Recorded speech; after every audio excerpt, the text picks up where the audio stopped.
Nagsisimula ang kwento nang malaman natin ang tungkol sa tore ng Diyos, kung saan ang sinumang makaabot sa tuktok ay matutupad ang kanilang hiling. Nakita namin ang isang batang babae na nagngangalang Rachel habang tumatakbo siya, ngunit pinigilan siya ng kanyang kaibigang si Bam, na nagtanong sa kanya kung saan siya pupunta. Kaya ipinaliwanag niya na aakyat siya sa tore upang makita ang mga bituin, at sinabi niya sa kanya na kalimutan siya. Tumanggi siyang bitawan siya, ngunit nagsimula itong kumikinang at nagsimulang maglaho nang bumukas ang pinto sa tore. Iniisip ni Bam na hindi na niya ito makikita, nang bigla niyang marinig ang isang boses na nagsasabi sa kanya na ang sagot ay matatagpuan sa tuktok ng tore. Bumukas muli ang pinto at isang malaking kamay ang humawak sa kanya. Nagising si Bam sa isang silid at nalilito sa kanyang paligid, ngunit bigla niyang narinig ang boses na muli na nagsasabi sa kanya na lahat ng mga bisita ay tinatanggap. Isang misteryosong nilalang na nagngangalang Hidon ang lumitaw at ipinahayag na siya ang tagapag-alaga ng tore. Sinabi niya kay Bam ang kanyang pangalan, na ikinagulat niya, at tinanong niya si Hidon tungkol kay Rachel, ngunit ipinaliwanag niya na ang lahat ng kanyang mga katanungan ay masasagot kapag naabot niya ang tuktok ng tore. Nagtataka si Hidon kung nais ni Bam na kumuha ng pagsusulit upang makapasok sa tore, at ginagamit niya ang kanyang mga tauhan upang dalhin sila sa harap ng isang hola, na may isang halimaw na nakulong sa loob. Sinabi niya kay Bam na para makapasa siya sa pagsusulit, kailangan niyang pumasok sa hola at basagin ang itim na globo sa gitna. Binalaan niya siya na ang tore ay mapanganib, ngunit si Bam ay nagmamadali patungo sa halimaw. Nang papasok na siya sa hola, hinarang siya ng isang batang babae na nagngangalang Yuri, at nagsimula itong magsalita sa isang banyagang wika. Dumating ang kanyang kasamang si Evan at sinabi kay Yuri na hindi niya sila maintindihan, kaya naglabas siya ng bola at pinalibutan ng ilaw si Bam, na napagtanto na maaari na siyang makipag-usap sa kanila. Ang ilaw ay nagiging isang lumulutang na bola na tinatawag na isang bulsa, at sinabi ni Evan kay Bam na hindi lamang ito isang tagasalin, kundi pati na rin ang kanilang lifeline sa tore. Hiniling niya kay Bam na lumingon sa bulsa at sabihin ang invisible mode, kaya binigay niya ito at nawala ang bola. Nagulat si Bam, at sinabi ni Evan na babalik ito sa orihinal nitong anyo kung sasabihin niyang visible mode, ngunit nakita ni Yuri ang kanyang reaksyon at napagtanto na siya ay isang irregular. Wala siyang ideya kung ano ang sinasabi nito, kaya ipinaliwanag niya na ang isang irregular ay isang tagalabas na pumasok sa tore sa pamamagitan ng pagbubukas ng mga gate ng mag-isa, ngunit binanggit niya na mukhang mahina ito para sa isang tagalabas. Nag-aalala si Evan na masangkot sa isang irregular, ngunit tinanong siya ni Yuri kung nagmamalasakit siya kung kainin si Bam ng halimaw. Pinutol sila ni Evan, binanggit na kahit na siya ang prinsesa ng Zod, kapag nalaman ng hari ang tungkol sa kanilang ginagawa, sila ay papatayin, ngunit binanggit ni Yuri na malalaman lamang ng hari kung sasabihin niya sa kanila. Nagtataka siya kung bakit binigyan niya si Bam ng napakahirap na pagsubok, dahil kahit ang mga tao sa ika-20 palapag ay nahihirapang harapin ang halimaw na ito. Tinanong niya siya kung sa palagay niya ay may nakatagong kapangyarihan si Bam at magbabago, ngunit hindi siya naniniwala na siya ay anumang espesyal, ngunit tinawag niya itong gwapo. Hiniling niya kay Hidon na bawasan ang hirap ng pagsubok, ngunit tumanggi siya at naniniwala si Bam na kaya niyang lutasin ang pagsubok. Sa tingin niya ay mamamatay na siya, kaya iminungkahi ni Hidon na ibigay sa kanya ang kanyang Black March kung gusto niyang tulungan siya. Ang Black March ay nakasalalay sa gumagamit, kaya maaaring ito ay isang bukol lamang ng tingga o isang talam na may kakayahang magputol ng anuman. Tutol si Evan sa ideyang ito dahil isa itong sandata para lamang sa isang prinsesa ng Zod, ngunit nagpasya siyang ipahiram ito sa kanya. Inilabas niya ang espada at ibinigay kay Bam at kahit nag-aalangan itong kunin, kinukumbinsi niya itong tanggapin ito. Nangangako siyang ibabalik ito pagkatapos makumplito ang pagsubok, ngunit sinabihan siya nito na tumuon sa pananatiling buhay. Pumasok si Bam sa hola, ngunit ang halimaw ay bumangon sa hangin at akmang sasalakayin siya, kaya sinubukan ni Yuri na makialam, ngunit pinigilan siya ni Hidon dahil siya ay mabibigo sa pagsusulit kung tutulungan siya nito. Ngunit kinain ng halimaw si Bam, na dahilan upang itulak ni Yuri si Hidon palayo, ngunit sa pagkakataong ito ay pinigilan siya ni Evan. Ibinunyag nito na walang paraan upang maiwasan ang halimaw, kaya ginawa ni Bam ang tamang bagay sa pamamagitan ng pagtalon sa bibig nito at pag-atake mula sa loob. Iniluwa siya ng halimaw at nagalit si Yuri kay Evan dahil hindi niya sinabi kay Bam ang landas upang makapasa sa pagsubok, ngunit ipinaliwanag niya na kahit na may nakakaalam ng sagot, hindi marami ang hahayaan ang kanilang sarili na kainin. Lumapit si Bam sa itim na bola at tinamaan ito ng kanyang espada, ngunit nagulat ang lahat dahil hindi ito nabasag at sinabi ni Hido na hindi niya masabi sa kanila kung bakit, ngunit binanggit niya ang tunay na pagsubok ay hindi pa nagsisimula. Naaalala ni Bam ang mga alaala nila ni Rachel at patuloy na sinasaksak ang bola, ngunit hindi ito nabasag. Muling bumangon ang halimaw at sumugod ito sa kanya habang sinisigawan siya ni Evan na magsalita sa espada, kaya hiniling niya dito na ipahiram sa kanya ang kapangyarihan nito. Isang liwanag ang biglang lumabas mula rito, tinutulak ang halimaw at isang babae ang lumitaw sa harap ni Bam na nagtatanong sa kanya kung gusto niya ng kapangyarihan na umakyat sa tore, ngunit sinabi niya na siya ay nagmamalasakit lamang na makita muli si Rachel. Tinawag niya itong boring ngunit nagpasya siyang tulungan sa pagkakataong ito dahil nakita niyang cute siya. Binanggit ni Yuri kung paanong ang espada ay hindi kailanman nagbigay ng kapangyarihan sa kanya at napagtanto na ito ay dahil mas gusto nito ang mga lalaki. Nabasag ang bola at nawala si Bam sa manipis na hangin habang ibinunyag ni Hidon na umakyat na siya sa susunod na palapag. Nagsimulang magpanik si Evan dahil sinama niya ang itim na marcha ngunit pinatahimik siya ni Yuri na nagsasabing susundan siya para kunin ang espada. Binanggit niya na bawal silang pumasok sa testing area para sa mga kandidato ngunit sa palagay ni Yuri ay nakakainip na sundin ang mga patakaran. Nagising si Bam sa ikalawang palapag kung saan ang isang itim na kahon ay nag-anunsyo na mayroong 400 regular sa palapag na ito at upang maalis ang antas na ito, ang bilang ng mga tao ay kailangang bumaba sa 200 sa loob ng limitasyon ng oras. Sa pagsisimula ng pagsubok, inatake si Bam ng isang mandirigma na nagawang maipit siya ngunit binaril siya ng isang mamamana na napatay naman ng isang sniper. Alam ni Bam na kailangan niyang mabuhay kaya naghanda siyang salakayin ng isang kaaway sa harap niya ngunit may lumabas na batang lalaki na nagngangalang Kun na nagsasabi sa kanya na hindi gagana ang kanyang pag-atake. Itinutok ni Bam ang kanyang espada kay Kun ngunit binalaan niya ito tungkol sa isa pang kaaway sa likod niya. Tinukso ni Kun ang kalaban sa pamamagitan ng pagtawag sa kanya ng isang nagsasalitang alligator na ikinagalit niya at ipinakilala niya ang kanyang sarili bilang Rak. Sinabi niya kay Kun na wala siyang interes sa kanya at gusto lang niyang manghuli kay Bam para mas lumakas siya. Ngunit sa tingin ni Kun ay isa lamang siyang tao na nagpapahintulot sa kanyang sarili na kontrolin dahil hindi niya kinwestiyon ang mga nakatataas ng sabihin nila sa lahat na pumatay ng 200 katao. Sinubukan siyang hampasin ni Rak ngunit madali niyang naiwasan ang kanyang pag-atake at naisip na marahil ay napakahirap para sa kanya na maunawaan ang sinabi nito. Nagpaalam siya kay Bam dahil kailangan niyang maghanap ng mga kakampi na makakasama niya sa pag-akyat ng tore. Ngunit nang siya ay aalis na, ang sandata ni Bam ay nakakuha ng kanyang atensyon kaya't tinulungan niya ito sa pamamagitan ng pagtisod kay Rak at pagpapapaniwala sa kanya na tumatakas sila. Hinahabol niya sila pero sa totoo lang, nagtatago lang sila sa likod ng ibang nilalang. Tinanong ni Kun si Bam kung saan niya nakuha ang Black March dahil isa itong sandata na ipinagkaloob sa prinsesang pinili ni Zahad, ang hari ng tore. Kaya inihayag ni Bam na ibinigay ito ni Yuri sa kanya at may hinahanap siya kaya napagtanto ni Kun na hindi siya regular. Sinundan ni Bam si Kun at pumunta sila sa isang ligtas na lokasyon kung saan nakita nila sa kanilang bulsa na 268 na mga regular ang natitira. Nagtataka si Kun kung nakapatay na ba si Bam ng isang regular ngunit binanggit niya na hindi niya naaalala ang kanyang nakaraan maliban sa mga bagay na itinuro sa kanya ni Rachel. Nagtataka si Kun kung girlfriend ba niya ito ngunit sinabi ni Bam na pag-aari niya ito kaya kailangan niyang umakyat sa tore para makita siya. Iniisip ni Kun na si Rachel ang kanyang panuntunan ngunit wala siyang ideya kung ano ang ibig sabihin nito. Hiniling sa kanya ni Kun na maging kanyang kakampi at ibinunyag na pagkatapos marinig ang mga patakaran ng palapag na ito, nagpasya siyang huwag pumatay ng sinuman ngunit sa halip ay humanap ng mga kakampi sa 200 na mabubuhay. Biglang sumulpat si Rak sa likuran nila at sinubukang atakihin sila kapag ginawa ang anunsyo na naabot na ang limitasyon na 200 at sinumang patuloy na lalaban ay mabibigo sa pagsubok.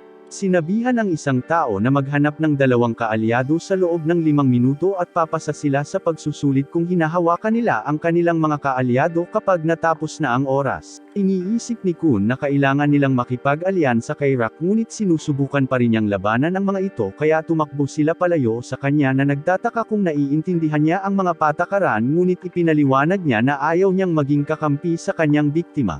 Nakita ni Kun na wala na siyang ibang mapagpipilian kaya naghanda siya na patayin siya at humanap ng ibang kakampi ngunit pinaalalahanan ni Bam si Rock na gusto niya itong manghuli kaya sila ang dapat lumaban. Sumang-ayon si Rock ngunit itinapon ni Bam ang kanyang sandata at sinabihan si Rock na patayin siya ngunit tumanggi siyang umatake hanggang sa gamitin ni Bam ang kanyang sandata at ayaw niyang kunin ito kaya tuluyang nawala si Rock. Inimbitahan ni Kun si Rock na samahan sila sa pag-akyat sa tore na nagsasabing makakahanap siya ng mas malalakas na kalaban doon, ngunit tumanggi si Rock at inatake niya si Kun. Malapit nang matapos ang oras kaya kumapit si Kun kay Rock at sinundan ni Bam ang kanyang pangunguna na nagpapahintulot sa kanila na makapasa sa pagsubok. Nakita namin ang mga regular na nagtitipon at nakita ni Kun na 120 katao ang nakapasa sa pagsusulit. Sa kabilang banda, sinusubukan pa rin ni Rock na kunin si Bam upang labanan siya ngunit binanggit ni Kun na kung ihahayag ni Bam ang kanyang sandata sa harap ng lahat ay hahabulin nila siya. Ipinaliwanag ni Kun na mas makabubuting kalabanan siya ni Rock kapag lumakas siya at naisip ni Rock na sinusubukan niyang lokohin siya ngunit nagsimulang kumulo ang kanyang tiyan kaya binigyan siya ni Kun ng isang candy bar. Samantala, nagsimulang magtalo ang dalawang regular sa isa't isa nang sila ay pinigilan ng test administrator na nagngangalang Lero na binanggit na bawal ang away sa lugar na ito. Kaya't agad silang tumigil sa pag-aaway at napagtanto na siya ay isang rancor ngunit walang ideya si Bam kung ano ang ibig sabihin nito kaya ipinaliwanag ni Kun na ang rancor ay isang taong nakarating sa tuktok ng tore.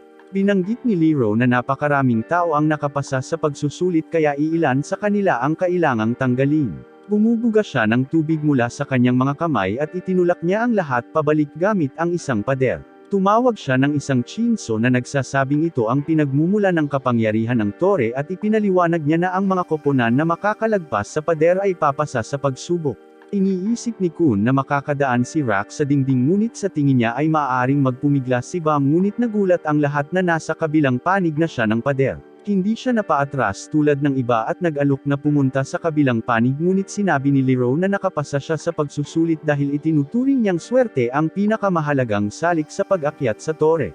Ang iba ay nagsisikap na lampasan ang pader at palipasin ang oras na nakipagpustahan si Lero kay Bam kung sinong tao ang unang makakalusot sa pader kung saan ang nanalo ay magtatanong ng anumang mga katanungan na gusto nila. Nagpalinggo-linggo sila at nauwi sa pagpili ng iisang tao ngunit pumayag pa rin si Lero na sagutin ang kanyang mga tanong dahil nakakabilib pa rin na makakuha ng tie na may sama ng loob.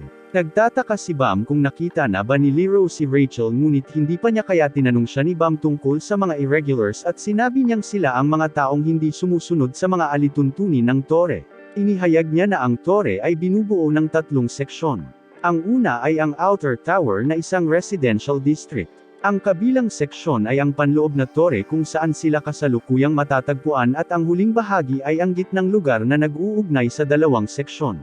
Karamihan sa mga tao ay gumugugol ng kanilang buhay sa panlabas na tore ngunit ang ilan sa kanila ay pinili ng hidden at binigyan ng pahintulot na umakyat sa panloob na tore. Iniisip ni Bam kung ang ibig sabihin nito ay ipinanganak at lumaki ang lahat sa tore na ikinagulat ni Lero dahil ito ay dapat na halata ngunit ito ay nagpaisip kay Bam kung sila lang ba ni Rachel ang taga-ibang mundo. Binanggit ni Lero na ang mga irregular na pumasok sa tore ay kadalasang hindi kapani-pani walang malakas ngunit ang kanilang pag-uusap ay naputol nang magsimulang gumawa ng eksena ang isa sa mga regular. Ipinaliwanag niya na hindi siya dapat bumagsak sa pagsubok na ito dahil malakas siya at kaya niyang pumatay ng sama ng loob. Dumaan si Lero sa dingding at tinakpan ang regular sa Shinso na sinasabi sa kanya na maaari itong magbigay sa kanya ng walang limitasyong kapangyarihan kung matitiis niya ito.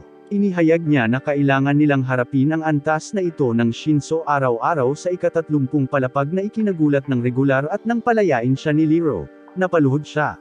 Dumadaan din sa dingding sina Rock at Kun at kahit nakasabit ang bag ni Kun ay nalampasan niya ito. Wish ni Lero si Bam pero binalaan siya na huwag masyadong lumapit kay Kun. Tumingin si Bam sa langit at tinawag itong Kisame kaya humagalpak ng tawa si Rock nang sabihin sa kanya ni Kun na ito ang langit. Naalala niya ang oras na sinabi sa kanya ni Rachel na sa gabi, ang langit ay puno ng mga bituin ngunit ipinahayag ni Kun na ito ay isang imitasyon lamang na nilikha sa pamamagitan ng paggamit ng Shinso at hindi niya alam kung ang tunay na kalangitan ay umiiral. Tinanong niya si Bam kung gusto niyang makita ang mga bituin ngunit binanggit niya na curious siya tungkol dito dahil pumasok si Rachel sa tore upang makita ang mga ito. Pakiramdam ni Kun ay may kakaiba, Nagtataka kung bakit umalis si Rachel upang umakyat sa tore ng mag-isa matapos siyang alagaan ng matagal, ngunit sinabi ni Bam na walang mali sa kanya. Magsisimula ang susunod na pagsubok at nakarinig sila ng sigaw na nagpapaisip sa kanila na ang susunod na pagsubok ay magiging mapanganib. Ang mga koponan ay patuloy na pumapasok sa lugar ng pagsubok, ngunit nag-aalala sina Kun at Bam dahil ang mga pagsusulit ay mabilis na nagtatapos. Nag-aalok si A regular na bigyan sila ng pahiwatig, ngunit nag-aalinlangan si Kun kung paano niya ito nalaman dahil wala silang mga pahiwatig. Ngunit binanggit ng regular na oras ang pangunahing pahiwatig at ipinapakita na ang mga koponan na hindi pa sumisigaw sa ngayon ay nakapasa sa pagsusulit sa loob ng 5 minuto na nangangahulugang kailangan din nilang ipasa ito sa loob ng panahong ito. Nagpapasalamat si Bam sa regular, ngunit naniniwala si Kun na sinusubukan lang niyang gamitin ang mga ito upang subukan ang kanyang teorya. Sinabi ng regular na ang pagiging masyadong mausisa ay maaaring makasama, ngunit binanggit niya kung paano hindi napigilan ni Kun ang kanyang sarili pagkatapos ng pagtataksil na dinanas niya. Kaya't siya ay nagalit at itinulak ang regular na nagbabantang papatayin siya, ngunit nagpasya siyang pigilan ang sarili. Si Bam at ang iba ay pumasok sa testing area kung saan nakakita sila ng orasan, kaya naniniwala si Bam na tama ang regular, ngunit gusto ni Kun na kalimutan niya ang kanyang sinabi. Ang test director na nagngangalang Yuhan ay nagpahayag na upang makapasa sa pagsusulit ay kailangan nilang buksan ang tamang pinto, ngunit mayroon lamang silang isang pagkakataon at kung sila ay tumagal ng higit sa 10 minuto ang pagsusulit ay puwersahang tatapusin. Si Kun ay humingi ng higit pang mga pahiwatig bago magsimula ang pagsusulit, ngunit sinabi ni Yuhan na ibinigay niya sa kanila ang lahat ng mga pahiwatig na nagpaisip kay Bam na ito ay isang pagsubok ng swerte. Ang pagsubok ay nagpawala sa isip ni Rock dahil hindi siya mahilig mag-isip at sinubukan siyang pakalmayin ni Bam. Pinananatili ni Kun ang kanyang kalmado at sinusubukang maghanap ng mga pahiwatig sa silid upang mahanap ang tamang pinto.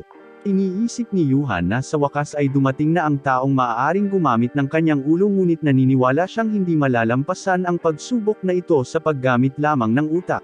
Naguguluhan si Kun kung bakit may orasan sa loob ng kwarto dahil nasusuri nila ang oras sa kanilang mga bulsa, dahilan para magtaka siya sa pahiwatig na ibinigay sa kanila ng regular.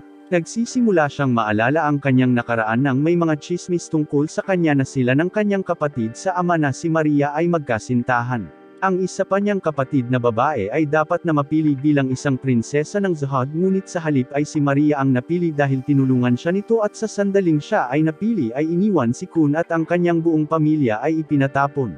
Habang sinusubukan niyang pakalmayan ang kanyang sarili, binuksan ni Rock ang isang pinto sa likas na ugali at sila ay pumasa sa pagsubok. Inihayag ni Yuhan na kailangan lang nilang buksan ang anumang pinto sa loob ng 5 minuto, ngunit nalilito si Kun sa kung ano ang nasuri ng pagsusulit na ito. Napagtanto ni Yuhan na ang pagkakanulo ng prinsesa ay nag-iwan ng malalalim na sugat kay Kun, kaya hindi siya makapagtiwala sa anuman at wala siyang magagawa ng may katiyakan. Sa tingin niya ay hindi mahalaga ang alinman sa mga ito, ngunit binanggit ni Yuhan na ang mundo ay hindi maghihintay para sa kanya upang maging tiyak, kaya kailangan niya ng mga kasama na magbubukas ng mga pinto ng walang pag-aalinlangan.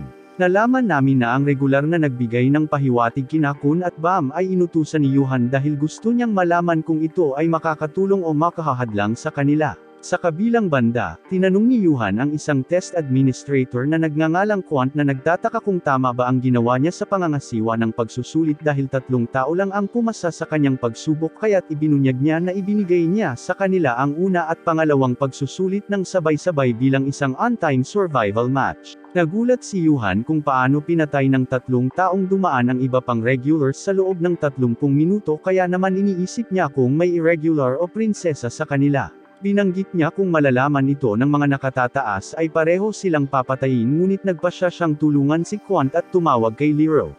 Samantala, nagpupumilit si Bam na bumili ng inumin para kay Rock, kaya isa pang regular na nagngangalang Liso ang bumili para sa kanya at ipinakilala rin niya ang kanyang mga kasamahan na sina Onak at Hot. Nakipagkita siya kina Kun at Rock at binanggit na nakikiramay siya kay Bam at na-inspire din siya dahil pareho silang mukhang ordinaryong tao. Dumating si Lero at ibinunyag na ang lahat ay nabigyan ng pagkakataong lumahok sa isang bonus na pagsubok, ngunit binanggit ni Liso kung paanong hindi magandang balita para sa kanila ang pagkuha ng mas maraming pagsusulit. Sinabi ni Lero na ang pagsusulit na ito ay voluntaryo ngunit ang sinumang makapasa dito ay maituturing na nakapasa sa lahat ng iba pang pagsusulit at bibigyan ng pahintulot na magpatuloy sa pag-akyat sa tore kung saan ang lahat ay lumahok dito. Ipinaliwanag ni Lero na 5 koponan ang sabay-sabay na lalahok sa isang 5 minutong laro kung saan susubukan nilang nakawin ang korona ng isa't isa at ang laro ay hahatiin sa 5 round. Isang miyembro ng koponan ang magsusuot ng korona at mananatiling nakaupo hanggang sa katapusan ng laro at kung magagawa nilang ipagtanggol ito hanggang matapos ang round, ang iba pang 4 na koponan ay aalisin. Papasok ang mga bagong koponan sa laro sa ikalawang round at sa sandaling umalis sa upuan ang taong may suot na korona, magtatapos ang laro. Magreresulta ito sa 5 bagong koponan na papasok sa laro at ang koponan na may korona sa dulo ng huling round ang mananalo. Nangangahulugan nito na ang pagkapanalo sa unang bahagi ng round ay masasaktan lamang ang iyong mga pagkakataon ngunit kung ang isang koponan ay tumatagal ng masyadong mahaba upang lumahok, ang laro ay maaaring matapos nang hindi sila nakakakuha ng pagkakataon na maglaro. Binanggit niya ang isang koponan mula sa ibang lugar ng pagsubok na lalahok din sa larong ito at mararamdaman ni Rock na napakalakas nila. Magsisimula na ang unang round at sinabihan ang lahat na kung gusto nilang sumali, kailangan nilang pindutin ang buzzers sa kanilang waiting room bago magbilang si Lero ng 5. Nagpasya si Liso at ang kanyang mga kasamahan sa koponan na lumahok sa unang pag-ikot at kalabanan ng isang koponan lamang.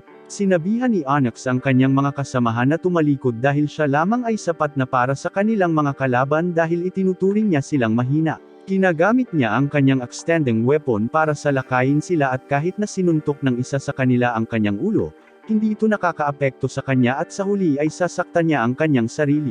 Napagtanto nilang wala silang pagkakataong talunin siya kaya sinubukan nilang makuha ang korona ngunit pinigilan niya silang lahat. Sinabi sa kanya ni Liso na ibigay sa kanya ang korona dahil kung protektahan siya ni Hots, walang paraan na matatalo sila ngunit siya mismo ang magsusuot nito at sinisigurong hindi niya ito mawawala.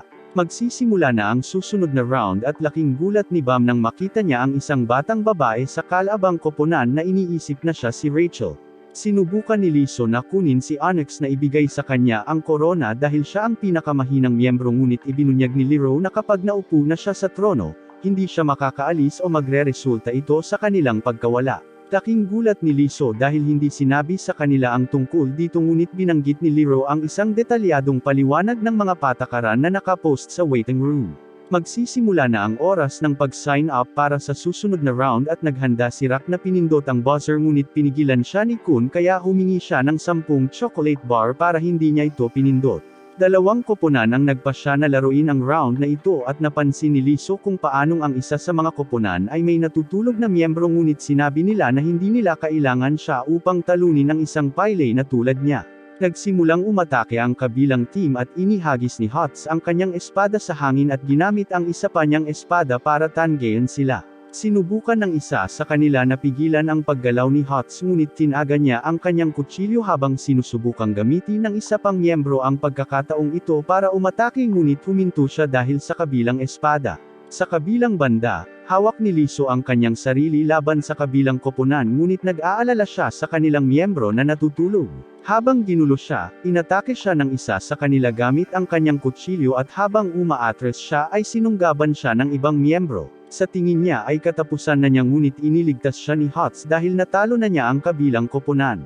Nagtataka si Rock kung bakit pinigilan siya ni Kun sa pagpindot sa button kaya ipinaliwanag niya kung paano siya makakasali sa round na ito sa ilalim ng normal na kondisyon. Nalaman namin na ang natutulog na batang lalaki ay pinangalanang Lore at sinabi niya sa kanyang koponan na pindutin ang buzzer at siya at si Kun ay nagpapaliwanag ng parehong bagay sa kanilang mga koponan, na nagsasabing ang koponan na may korona ay magkakaroon ng kawalan hanggang sa katapusan ng ikalawa o ikatlong round. Pero habang umuusad ang laro, tataas ang bilang ng mga kalahok, kaya kahit gaano pa nilalabanan ang koponan sa trono, maaantala sila ng ibang mga koponan. Sa pinakamasamang sitwasyon, isa pang koponan ang magnanakaw ng korona kaya sa halip na pigilan ang ibang mga koponan, ang pinakamagandang opsyon ay ang maupo sa trono mismo. Naniniwala si Rock na dapat silang lumaban sa round na ito ngunit sinabi ni Bam na hindi nila ginawa dahil si Anak ang nasa trono. Sinabi sa kanya ng mga kasamahan ni Lore na hindi nila maaaring kunin ang korona kay Anak ngunit tiniyak niya sa kanila na magagawa niya ito kung aakitin nila si Hots at Liso palayo sa kanya. Bumalik kami sa laban nang magising si Lore at nagpaputok ng napakalaking Shinso Blast kay Anik. Iniiwasan niya ang kanyang pag-atake at sinundan ng mga miyembro ng koponan ni Lore na sinusubukang patumbahin siya sa trono ngunit nagawa niyang manatili dito.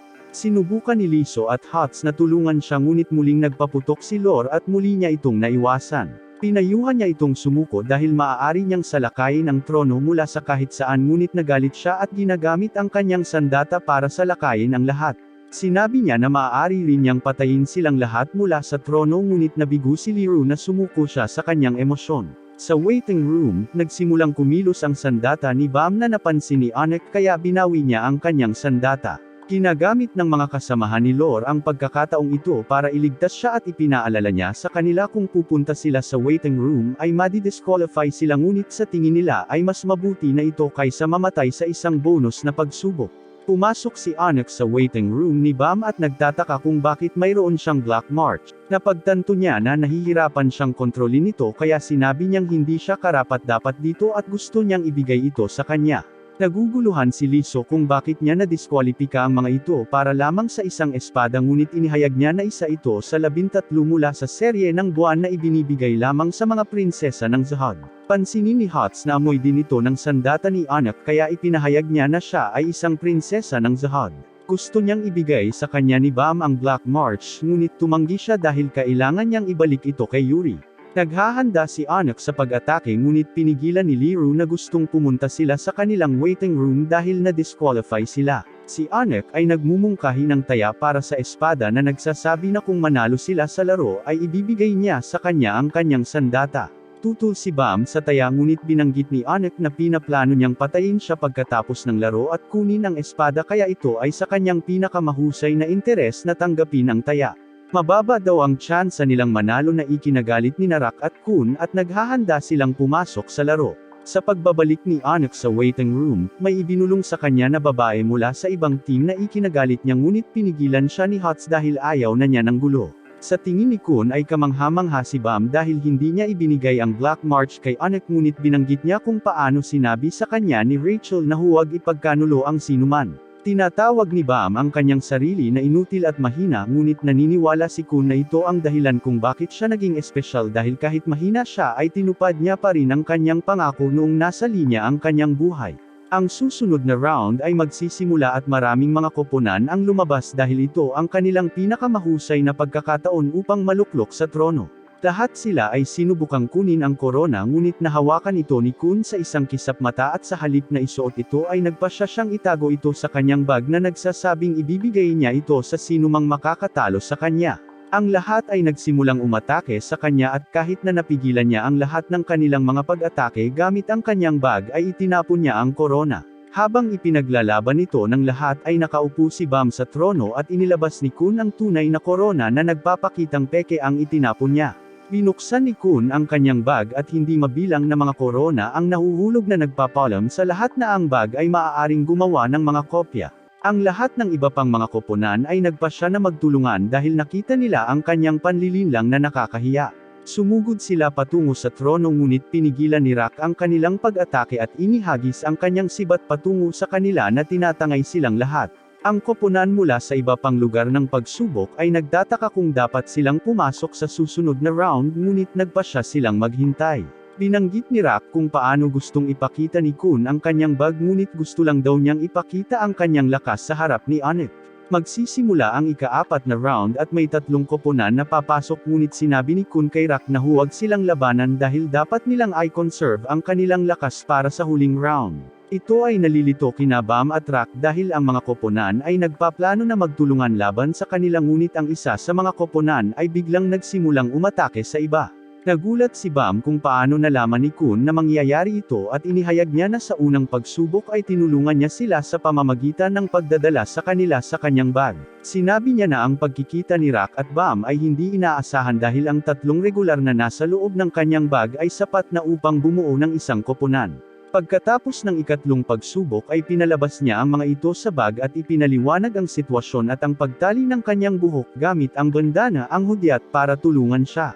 Nabigo si Rak na hindi siya nagkaroon ng pagkakataong lumaban ngunit binigyan siya ni Kun ng isang chocolate bar at tiniyak sa kanya na maaari siyang mabaliw sa huling round. Sinabi ni Kun na hindi niya gustong gamitin ang kanyang mga kaalyado ng maaga ngunit kailangan nilang manalo sa larong ito dahil gusto niyang umakyat sa tore kasama nila.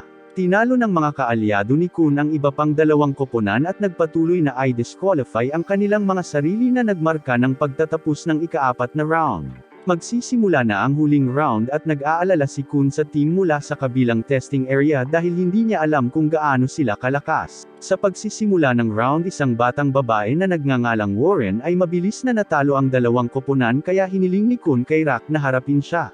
Inatake siya ng kanyang mga tauhan at kahit na hinaharangan niya ang kanyang mga pag-atake ay nagawa niyang lagpasan siya. Aabot na sana siya kay Bam pero bigla siyang pinigilan ng babae mula sa kabilang testing area at habang ginulo siya ni Kun ay bigla siyang inatake ng isang lalaki. Ginagamit ni Kun ang kanyang bag para kopyahin ang kanyang kutsilyo at itinapon ito sa kaaway habang nakikipaglaban si Rock sa ibang team. Ang batang babae na sa tingin ni Bam ay si Rachel ay tumabi sa kanya at tiniyak sa kanya na pinaplano nilang nakawin ang corona. Sinusubukan niyang kumpirmahin kung siya nga si Rachel ngunit humakbang ang kanyang kasamahan sa harapan niya. Nagtataka si Rock kung sinuhulan sila ni Kun ngunit binanggit niya na galing sila sa ibang testing area kaya wala siyang oras para gawin iyon. Na-headbutt ni Rock ang kanyang kalaban at itinapon siya sa isang pader habang inihagis ni Kun ang kanyang mga kutsilyo sa hangin upang makaabala sa kanyang kalaban at ginamit niya ang pagkakataong ito para makuha ang pangwakas na suntok. Nagtataka si Rock kung bakit tinutulungan sila ng kabilang team at naisip ni Kun na hindi nila hahabulin ang corona kaya sa tingin niya ay nanalo sila sa laro. Tinanong ni Bam ang dalaga kung siya ba si Rachel at nagtataka siya kung bakit niya dapat akyatan ang tore kung nahanap na niya ito. Ipinagpatuloy ni Warren ang pakikipaglaban sa ibang babae na biglang nabali ang sakong at ginamit ni Warren ang pagkakataong sumugod patungo sa trono. Nilagpasan niya ang iba at hinampas niya si Rachel ng kanyang mga tauhan dahilan para umalis si Bam sa trono para tulungan siya. Ibinagsak niya ang sarili sa harap niya at natamaan siya ni Warren dahilan para duguan siya. Iniisip niya kung paano niya binaygo si Rock at Kun ngunit kailangan niyang protektahan si Rachel. Ang kanyang katawan ay biglang naglabas ng napakalaking enerhiya na sumisira sa maskara ni Warren at naghahanda siyang patayin siya. Ngunit biglang huminto ang oras nang lumitaw ang espiritu mula sa itim na marcha na nagsasabi kay Bam na nawalan siya ng kontrol kaya hinalikan siya nito na pinilit na makatulog. Nakipagkita si Leroy kay Yuhan at ipinahayag na walang nanalo sa laro dahil winasak ng Shinso ni Bam ang corona. Tinanong niya si Yuhan kung bakit siya nagkaroon ng crown game kaya ipinahayag niya na ito ay para tulungan si Kwon ngunit naisip ni Leroy na mayroon siyang ibang layunin. Sa tingin niya, kakaiba ang kinikilos ng trio na nanggugulo dahil hindi nila hinabol ang corona at tumulong pa sila sa ibang team sa laro. Kaya naniniwala si Leroy na isang miyembro ng kanilang grupo ang nakatagpo noon ng isa sa mga examinees ngunit binanggit sa rules na hindi maaaring sumali sa parehong pagsusulit ang mga kakilala kaya iniisip niya kung ang layunin ni Yuhan ay pag-isahin sila. Ipinaliwanag ni Yuhan na ang kanilang trabaho ay hindi lamang upang matukoy ang mga taong karapat-dapat na umakyat sa tore kundi upang maalis din ang mga maaaring makapinsala dito. Tinanong siya ni Yuhan kung may mga ganyang tao sa pagsusulit na nagpapaisip sa kanya tungkol kay Bam ngunit sinabi niyang hindi. Bago siya umalis, tinanong niya si Yuhan kung nakakita na ba siya ng isang taong walang kontrata sa isang administrator ngunit maaaring gumamit ng Shinso nang walang anumang pagpigil. Sinabi ni Yuhan na labag ito sa batas ng tore ngunit may kilala siyang irregular na nagngangalang Europe Miss Ino na nagawa ito. Samantala, hindi pa rin nagigising si Bam at inaalagaan na siya ni Kun pero nagulat siya nang bumisita si Rachel. Hiniling niya sa kanya na huwag sabihin kay Bam ang tungkol sa kanya dahil sa tingin niya kung sila ay magkasama, sila ay magiging kahinaan ng isa't isa. Pagkaalis niya, nakita ni Kun si Rock na sinusubukang tingnan si Bam ngunit sinabi ni Rock na wala siyang pakialam sa kanya. Sa kabilang banda, nakuha ni Onak ang kanyang mga kamay sa itim na marcha ngunit ayaw makinig sa kanya ng espiritu na nagsasabing makikipag-usap lamang siya sa isang lalaki. Kaya dinala ito ni Onak kay Liso at habang sinusubukan niyang hawakan ang espada, nabigla siya at sinabi ng Black March na makikipag-usap lang siya sa isang gwapo. Sa kanyang pag-alis, ang ibang babae na nagngangalang Endorsi ay nagtataka kung alam niya kung kanino ang sandata, na inihayag na ito ay kay Yuri. Binanggit niya na sa lahat ng prinsesa na napili sa nakalipas na 5 taon, si Yuri lang ang nabigyan ng isa sa 13 buwang serye. Tinawag niyang impostor si Onak kaya nagalit siya at sinubukan niya itong suntukin ngunit naiwasan niya ito. Nagising si Bam at sinabi sa kanya ni Kun na 5 araw na siyang natutulog kaya nag-aalala siya ngunit sinabi ni Kun na maswerte siya. Nakikita namin si Liro na nagpapaliwanag sa lahat na magsisimula ang susunod na pagsubok pagkatapos nilang piliin ang kanilang mga posisyon at binanggit niya kung paano ang mga labanan sa tore ay mga laban ng pangkat kaya ang kanilang posisyon ay nangangahulugan ng papel na ginagampanan nila sa panahon ng labanan. Mayroong 5 pangunahing posisyon na ang una ay ang mangingisda na dalubhasa sa malapitang labanan. Kasunod ay ang mga may hawak ng sibat na lumalaban mula sa malayo at ang pangatlong posisyon ay ang mga tagadala ng ilaw na nangangalap at namamahagi ng impormasyon. Ang ika-4 na kategorya ay ang mga scout na nag-iimbestiga sa paggalaw ng kalaban at ang huling posisyon ay ang mga wave controller na gumagamit ng Shinso para kontrolin ang labanan. Ipinaliwanag ni Liru na kailangan nilang pag-aralan ang mga posisyon kung saan sila nakatalaga at depende sa kanilang pagganap. Maaari silang mapili upang tuparin ang ilang mga posisyon. Nagtataka si Kun kung ano ang mangyayari sa mga taong nasaktan at sinabi ni Liru na kasalanan nila ang pagkakasugat ngunit ibinunyag niya na si Bam ay binigyan ng posisyon ng wave controller at dahil huli na ang kanilang instructor na si Yuga, magsisimula ang kanilang pagsasanay pagkatapos ng 2 araw. Sinabi ni Kun kay Bam na magsisimula ang kanyang pagsasanay sa susunod na araw ngunit mas nag-aalala siya kay Rachel. Sinabi sa kanya ni Kun na ayos lang siya ngunit sinabi niyang hindi siya ang Rachel na hinahanap niya. Iniisip ni Kun kung paanong ayaw niyang maranasan ni Bam ang parehong bagay na ginawa niya kaya desidido siyang protektahan siya kahit na kailangan niyang magsinungaling sa kanya. Sinabi ni Kun na kung ang babae ay ang Rachel na hinahanap niya, ibig sabihin ay ayaw pa niyang makilala ito kaya ang tanging pagpipilian ay magpakatatag upang makasama niya itong umakyat sa tore. Si Bam ay kumukuha ng kanyang klase kung saan ipinaliwanag ni Yuga na ang Shinso ay isang maladyos na substansya na may kakayahang kontrolin ang lahat ng bagay at gumamit ng higit sa isang nakapirming halaga. Kailangan nilang bumuo ng isang kontrata sa bawat palapag. Binanggit niyang nakabuo na ng kontrata si Lor samantalang ang iba sa kanila ay hindi pa kaya hiniling niya sa kanila na makita ang kanilang mga bulsa at ipikit ang kanilang mga mata. Sinabi niya sa kanila na utusan ang bulsa at habang sinunod ni Bam ang kanyang mga tagubilin, nakita niya ang isang higanteng halimaw na nagtatanong sa kanya kung gusto niyang bumuo ng isang kontrata. Tinanggap ng halimaw ang kanyang kahilingan ngunit binanggit na para kay Bam, ito ay isang kadena sa halip na isang kontrata. Nang matapos ang klase, humingi ng paumanhin si Bam kay Warren sa pananakit nito sa kanya noong crown game ngunit sinabihan niya itong huwag humingi ng tawad dahil nasugatan din siya. Ang kasamahan ni Lor na si Ho ay nagpakilala kay Bam at sa tingin niya ay dapat silang magtulungan. Namangha si Bam na hindi man lang siya napapagod pagkatapos gumawa ng kontrata kaya binanggit ni Ho na nagsasanay siya ngunit pagdating niya sa kanyang silid pagkatapos, nakita namin na siya ay pagod. Nakipagkita si Bam kay Kun at nagtaka kung nasaan si Rock kaya nalaman niyang nadaig si Rock ng isa pang regular sa Spearbearer test na naging dahilan upang pumunta siya sa ligaw para lumakas. Naisip ni Bam na kailangan din niyang magpakatatag kung gusto niyang magkaroon ng maayos na pag-uusap kay Rachel kapag dumating sina Liso at Hots na may kahilingan. Inihayag nila na sa pagsusulit ng scout, sinabihan silang gumawa ng 9 na kaibigan sa isang linggo. Hindi sigurado si Kun kung dapat niya silang tulungan dahil kaibigan sila ni Onak na nagnakaw ng Black March. Sinabi ni Hots na pinutol na nila ang relasyon nila ngunit binanggit ni Liso na siya ang nang-iwan sa kanila. Nagtataka si Kun kung bakit sila magiging kaibigan ng isang taong kayang iwanan ng isang kaalyado na nakakainis kay Hots at sinimulan niyang pagtawanan ang mga hikaw ni Kun. Sinabihan siya ni Liso na huminto dahil marami siyang naging dahilan upang tumanggi na maging kaibigan. Mag-aaway na sila pero sinabi ni Bam na dapat silang maging magkaibigan dahil masaya siyang hiniling ni Kun na maging kakampi niya noong unang pagsubok dahil wala naman siya noon. Pumunta sila upang mananghalian at napansin ni Endorsi na nagtataka kung ano ang kanilang pinag-uusapan. Kaya sinabi ni Liso sa kanya ang tungkol sa kanilang pagsusulit sa scout at iniisip ni Bam kung gusto rin ba niyang maging kaibigan sila.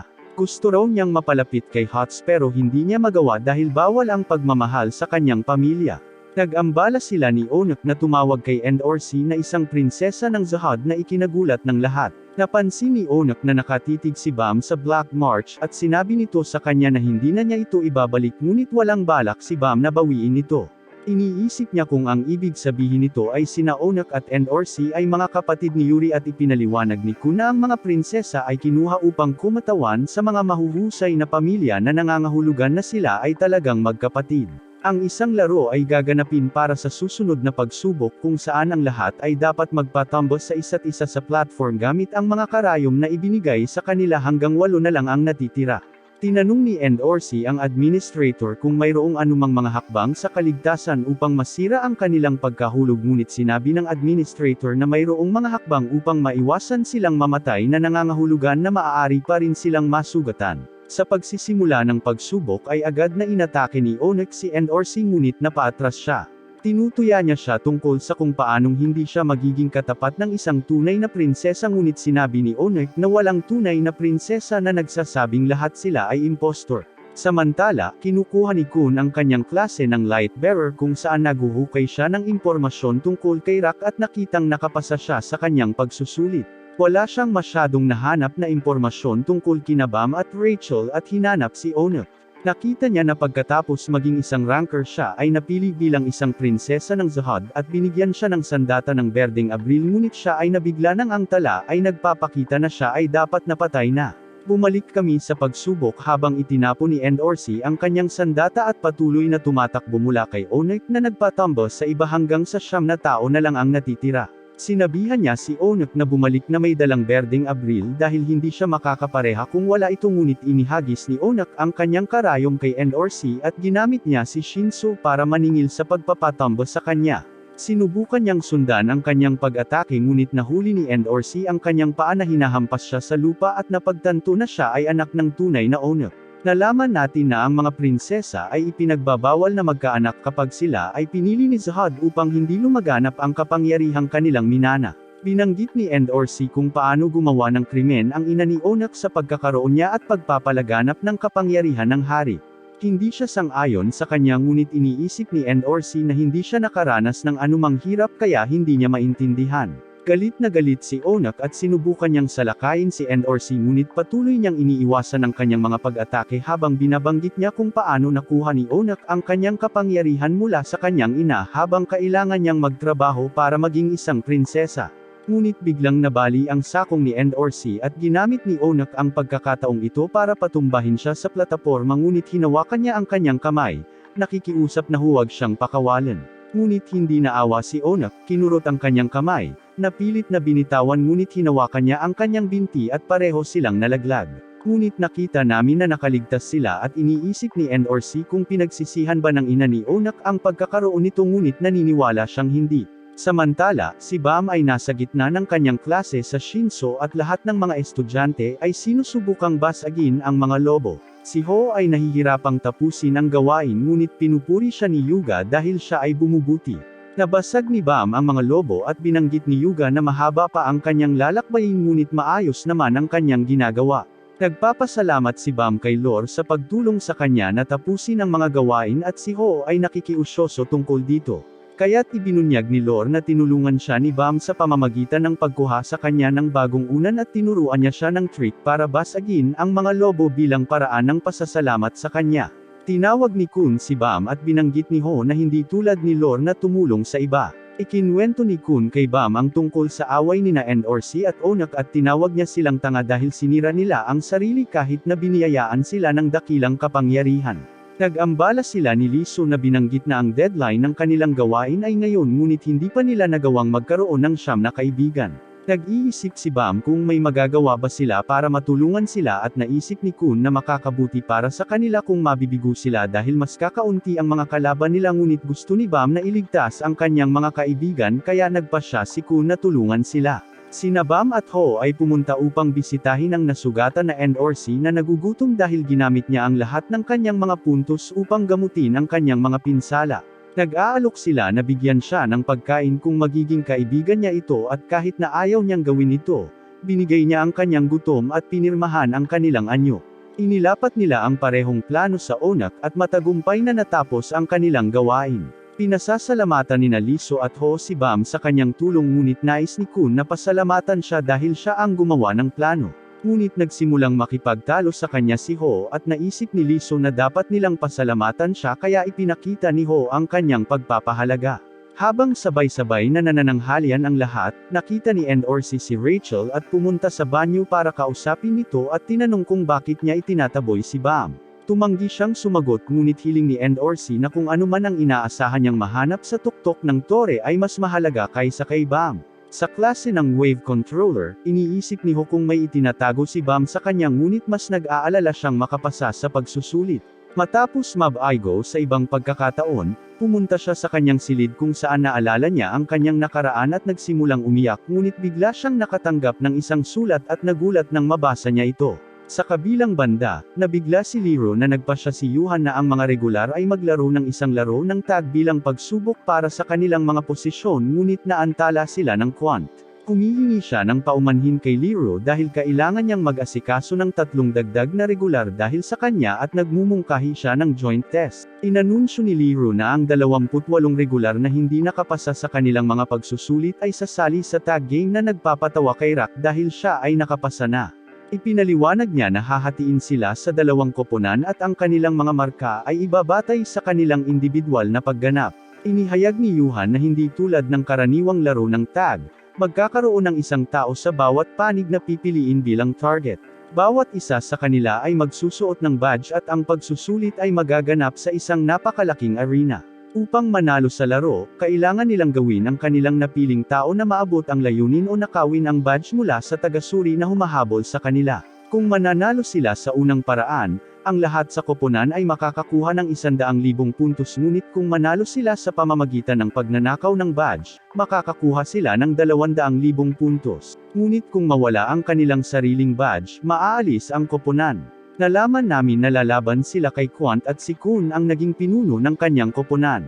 Nagsimula siya sa pamamagitan ng paglalagay kay Liso bilang pain ngunit naisip ni Liso na hindi mahuhulog si Quant sa isang bagay na napakalinaw ngunit sigurado si Kun na gagawin niya ito dahil siya ay isang masakit na talunan. Dumating si Quant sa eksena ngunit binanggit niya na hindi sapat ang kanilang natutunan tungkol sa pagiging isang light bearer. Sinabi niya na ang isang parola ay lumulutang sa paligid gamit ang Shinso kaya kung ang tagadala ng ilaw na nagpapatakbo nito ay mawala ng malay, ang koponan ay mawawala ng mga mata.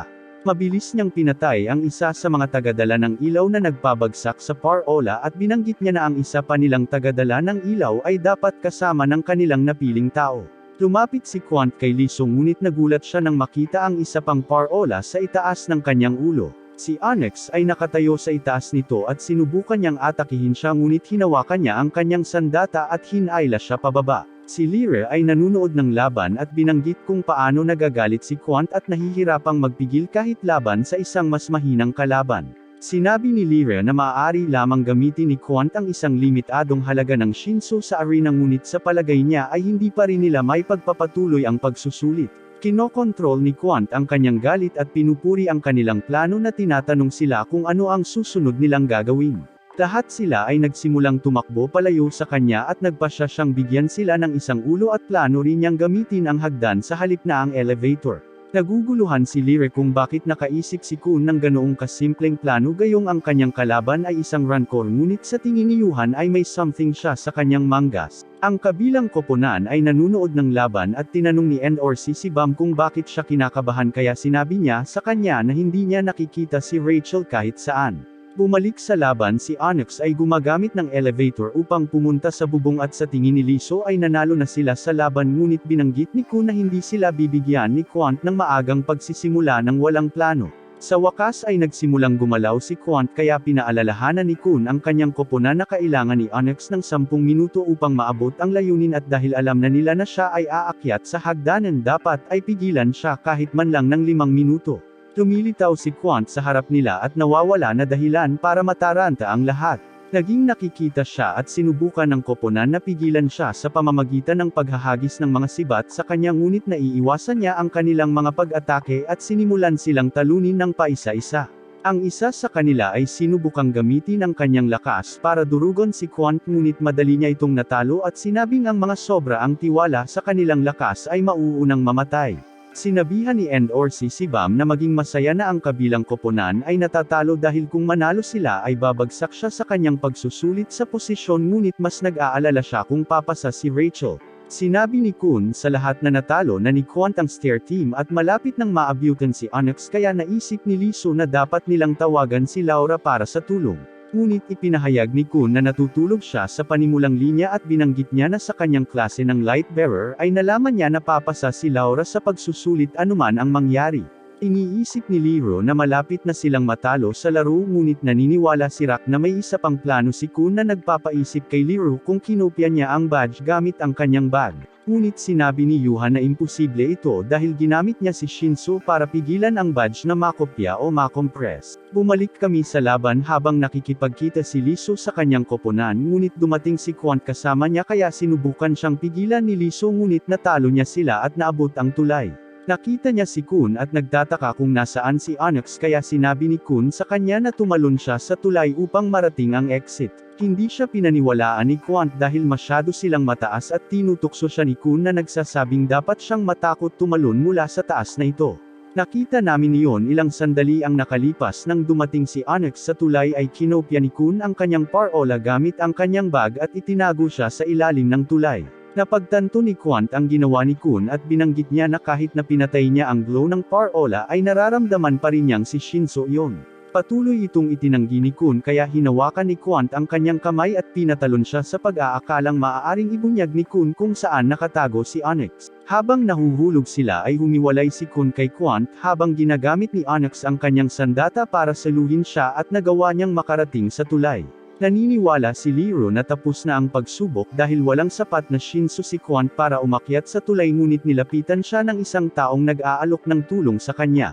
Malapit nang marating ni Onyx ang exit point ngunit laking gulat niya nang lumitaw si Quant sa harap niya at nakawin ang badge. Si Kun ang sisihin sa pagkatalo ngunit sa palagay ng kanyang koponan ay kamangha-mangha ang kanyang plano at sa tingin nila ang kabilang koponan ay hindi makakabuo ng isang mas mahusay na diskarte. Ngunit nakita namin na sina Kun at Lore ang tumulong kay Quant na makabalik sa tulay na ikinagulat ni Liro kung bakit niya ipinagkanulo ang kanyang koponan ngunit ipinakita sa kanya ni Yuhan ang listahan ng mga kaibigan mula sa klase ng scout na nagsasabing sila ang kanyang tunay na koponan. Napansin niyang ang pangunahing layunin ni Kun ay ipakita sa kanyang mga kaibigan kung paano makapasa dahil sila ang gusto niyang makasamang umakyat sa tore ngunit naniniwala siyang hindi gagawing madali para sa kanila ni Quant. Magsisimula na ang susunod na round at lahat ay naglalaban para maging pinuno ng koponan ngunit sa huli ay pinili nila si Endorsi na mamuno sa kanila. Sinabihan niya ang lahat ng mangingisda na kumilos ng sama-sama ngunit dalawa sa mga may hawak ng sibat ay tutol sa ideyang ito at iniisip na sila ang dapat nahulihin si Quant. Ngunit tinawag sila ni Hots na mga idiot at binanggit na mula sa pag-ikot ng iba pang mga koponan, halatang hindi nila mahuli si Quant kaya ito ang pinakamahusay na plano na sundin. Ang iba ay hindi sumasang-ayon sa kanya at tinakot nila siya na sinasabi sa kanya na tutulungan niya silang manalo sa larong ito ngunit pinahingi niya sila ng tawad sa pamamagitan ng pagkuha ng kanilang mga sibat. Samantala, ang kanyang kakampi na si Serena ay nakikipag-usap sa kanya tungkol sa kung paano hindi niya iniisip na maaari niyang patuloy na umakyat sa tore dahil hindi niya kayang patayin ang kanyang mga kaibigan. Ibinunyag niya na siya ay isang magnanakaw ng pusa ngunit sumakay siya sa isang bangka kung saan naroroon ang galit at pinatay ang kanyang mga kaibigan. Nawalan na siya ng pag-asa nang humarap si Hiten sa kanya at dinala siya sa tore. Noong una, pinatay niya ang lahat ng nakilala niya dahil gusto niyang manatili sa tore ngunit iba ang pakiramdam niya ngayon at ipinaliwanag ni Ho na lahat ng ginagawa nila ay akyatan ang tore para walang matigas na damdamin. Sa kabilang banda, si Quant ay nagsimulang manghuli sa kanilang ngunit si Endorsi ay biglang nagsimulang umatake sa kanyang mga kasamahan sa koponan. Sinabi niya sa lahat ang tungkol sa kanyang nakaraan noong siya ay nanirahan sa tahanan ng mga nahulog na maharlika. Ang pamilya ang hindi gaanong mahalaga sa 10 pamilya kaya para makabuo ng isang prinsesa Azad, kinuha nila ang mga mahuhusay na babae at ginawa silang makipagkompetensya sa isa't isa. Ang kanilang mga pagkain ay natukoy sa pamamagitan ng kung paano sila inilagay sa pagsasanay na ang mga matataas na hanay ay hinahain ng mag-agarang hapunan habang ang mga nasa mababang hanay ay nakatanggap lamang ng lipas na tinapay. Dahil kailangang kumain ng tinapay si Endorsi araw-araw, pinatay niya ang lahat ng kanyang mga kapatid na babae at kinakain niya ang anumang gusto niya.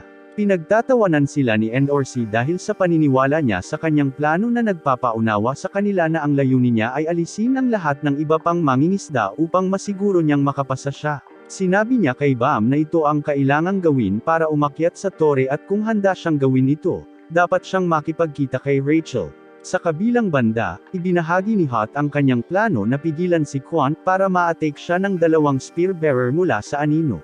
Tumitaw si Quant sa harap nila kaya sinubukan siya ni Hot ngunit nawalan siya ng isa sa kanyang mga espada. Patuloy na tinatalo ni Endorsey ang kanyang mga kasamahan sa koponan at sinubukan siyang kumbansihin ni Bam na huminto ngunit binanggit niya na nakikipagkompetensya sila sa isa't isa sa pagsusulit sa posisyon. She thinks they're weak kaya dapat na lang silang sumuko pero pinaalalahanan siya ni Bam na mahina rin siya at hindi siya sumuko kaya lalo siyang lumakas. Patuloy niyang inaatake ang iba at binanggit ni Bam ang hindi niya gusto sa kanyang mga aksyon ngunit binanggit niya na kailangan niyang gawin ito para makuha ang lahat ng gusto niya. Habang nakikipagtalo siya sa kanya, nagsimulang kumikinang ang espada ng isa sa mga kasamahan nila at ginamit niya ito para subukang tanggayan siya ngunit pinoprotektahan siya ni Bam. Patuloy na inaatake ni Hot si Quant na umiiwas sa kanyang mga pag-atake at napagtanto niya na maaaring patayin siya ni Quant anumang oras na gusto niya. Alam niyang may kailangan siyang gawin habang si Quant ay hindi seryosong nakikipaglaban sa kanya kaya tumakbo siya sa dilim para sumubok ng sorpresang pag-atake ngunit hinawakan siya ni Quant at itinulak sa pader. Hinawakan ni Hot ang kanyang mga braso at sinabihan ang mga may hawak ng sibat na pagkakataon na nilang umatake ngunit nakita namin silang tumatakbo palayo. Hindi nila akalain na mapipigilan ni Hot ang isang rancor ngunit naabutan sila ni Quant at sinabi sa kanila na hindi magiging kaaya-aya ang kanilang pagkamatay dahil napupuot siya sa mga taong taksil. Nakipagkita si Ho kay Rachel at biglang humawak ng kutsilyo sa kanya na isiniwalat sa sulat na natanggap niya ay binanggit na aalis si Bam kapag naalis siya. Naniniwala si Cleo na kailangan nilang gumawa ng isang bagay upang matulungan siya ngunit sinabi ni Yuhan na hindi nila maaaring ihinto ang pagsubok kahit na ano. Samantala, sinabi ni Bam kay Endorsey na hindi niya kayang ipagkanulo ang iba para umakyat sa tore at gusto lang niyang protektahan si Rachel ngunit sinabi niyang hindi ito ang gusto ni Rachel. Binanggit niya na hindi niya mababago ang kanyang nararamdaman kaya hinanap niya si Rachel ngunit hindi siya makakonekta dito. Binanggit ni Ho na makitang nakapatay ang kanyang parola, hahanapin siya ni Bam ngunit laking gulat niya nang lumitaw si Quant sa kanyang likuran. Dumating din si Bam kaya napagtanto ni Ho na set up ang sulat. Sinabihan niya si Bam na labanan si Quant at ipakita ang kanyang kapangyarihan kung hindi ay papatayin niya si Rachel. Naghahanda si Bam sa pag-atake ngunit mabilis na ibinuhos ni Quant si Shinso sa katawan ni Bam na naging dahilan upang hindi siya makagalaw at sinabi sa kanya ni Quant kung gagamitin niya ang diskarteng ito kay Ho, may iligtas niya si Rachel. Nagpa siya si Quant na umalis ngunit biglang sinubukan ni Rachel na lumayo kay Ho at sa huli ay sinaksak niya ito. Mabilis niyang ginamit ang pamamaraan ni Quant para pigilan ang mga galaw ni Ho ngunit huli na dahil nagawa na ang pinsala at siya ay nahimatay. Nagtataka si Bam kung bakit gagawin ito ni Ho kaya nalaman niyang makakaakyat siya sa tore kung wala si Bam ngunit sinabi ni Bam na itinuring niya siya bilang isang kaibigan. Kaya nagsimulang umiyak si Ho na nagsasabing namatay ang lahat ng mahalaga sa kanya bago siya dumating doon dahil wala siyang kapangyarihan tulad ni Bam at Lor. Hinawakan niya ang kutsilyo at kitilin ang sarili niyang buhay kaya umiyak si Bam ngunit sinabihan siya ni Quant na huwag lumuha para sa isang taksil. Dumating si Endorsey na nagsasabing inaasahan na niya na mangyayari ito at nagulat si Quant na dumating siya upang hulihin siya sa halip na pumunta sa exit. She mentions she's already guaranteed to pass so she wants to make things interesting pero nakita ni Serena na hawak niya ang espada ng teammate nila kaya sinampal niya ito. Tinawag niya siyang traidor na nagtatanong sa kanya kung bakit siya nagpakita at sinabi ni Endorsey na dapat silang lumahok hanggang matapos ang pagsusulit. Sasampalin na naman siya ni Serena pero sabi niya na kapag nag-aaksaya pa sila ng oras ay mamamatay si Rachel. Bago niya simulan ang pakikipaglaban kay Quant, sinabi niya kay Bam na kung patuloy siyang makapasa sa mga pagsubok, mas mahihirapan siya ngunit kailangan niyang magpatuloy sa pag-usad o pagsisisihan niya ang kanyang mga desisyon. Sinimulan niyang labanan si Quant at inatake niya ito gamit ang kapangyarihan mula sa espada ngunit naiwasan niya ang kanyang pag-atake. Sinubukan niyang lumapit sa kanya ngunit pinigilan siya ni Bam na gumamit ng teknik na ginawa niya kanina at humanga siya na kabisado na ito ni Bam. Nagpatuloy ang laban sa pagtulong ni Bam kay Endorsey ngunit iniiwasan ni Quant ang lahat ng kanilang pag-atake at nakuha niya ang jacket ni Endorsey kung saan niya itinago ang badge. Isinandal ni Indorsi ang kanyang ulo kay Quant na nagpapaniwala sa kanya na nahulog siya sa kanyang ngunit ipinakita niyang wala ang badge sa jacket at ninakaw din niya ang kanyang badge na humahantong sa tagumpay ng kanilang koponan. Sinabi ni Rock sa lahat na nawala ang kasamahan ni Rachel habang nanunood ng tag match at binanggit ni Indorsi na wala siyang masyadong alam tungkol sa kanya dahil hindi ito nagsasalita. She notes that when she found him he already with Rachel and Kun tells her not to speak of Rachel in front of everyone but she believes there's no point in hide it anymore since everyone knows Rachel is the girl that Bam has been looking for. Nakita namin na bago ang tag match nalaman ni Kun na 2 wave controllers lang ang papasa sa pagsubok at si Lore ay garantisadong pwesto. Hinahanap niya ang iba pang mga kandidato na maaaring magdulot ng pananakot kay Bam ngunit dumating si Warren at sinabi kay Kun na aalis na siya. She warns him about Ho saying he might lose his mind because of his hatred for Bam so Kun acts on her advice and we see that he was the one who gave Ho the letter. Sinimulan ng katuki ni Rock ang pinto ni Kun at sa pagbukas niya ay nakita niyang lumiit na si Rock. Ibinunyag ni Rock na ginawa ito ni Yuan dahil naging bastos siya sa kanya at hiniling niya kay Kun na gamitin ang kanyang bag upang palakihin siyang muli ngunit sinabi ni Kun na hindi ito posible.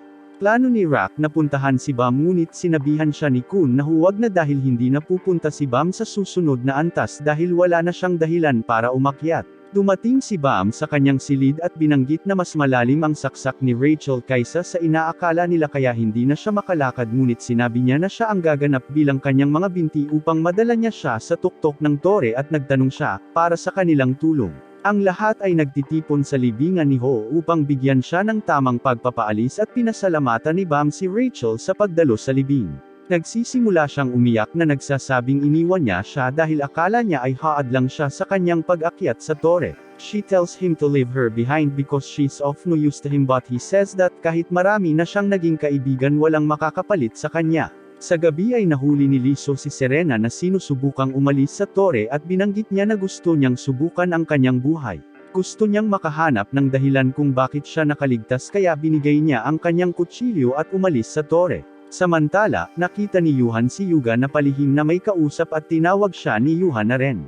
Nagtataka siya kung gaano katagal na alam ni Yuhan ang tungkol sa kanya at inihayag niya ang tunay na Yuga ay laging maaga ng 5 minuto.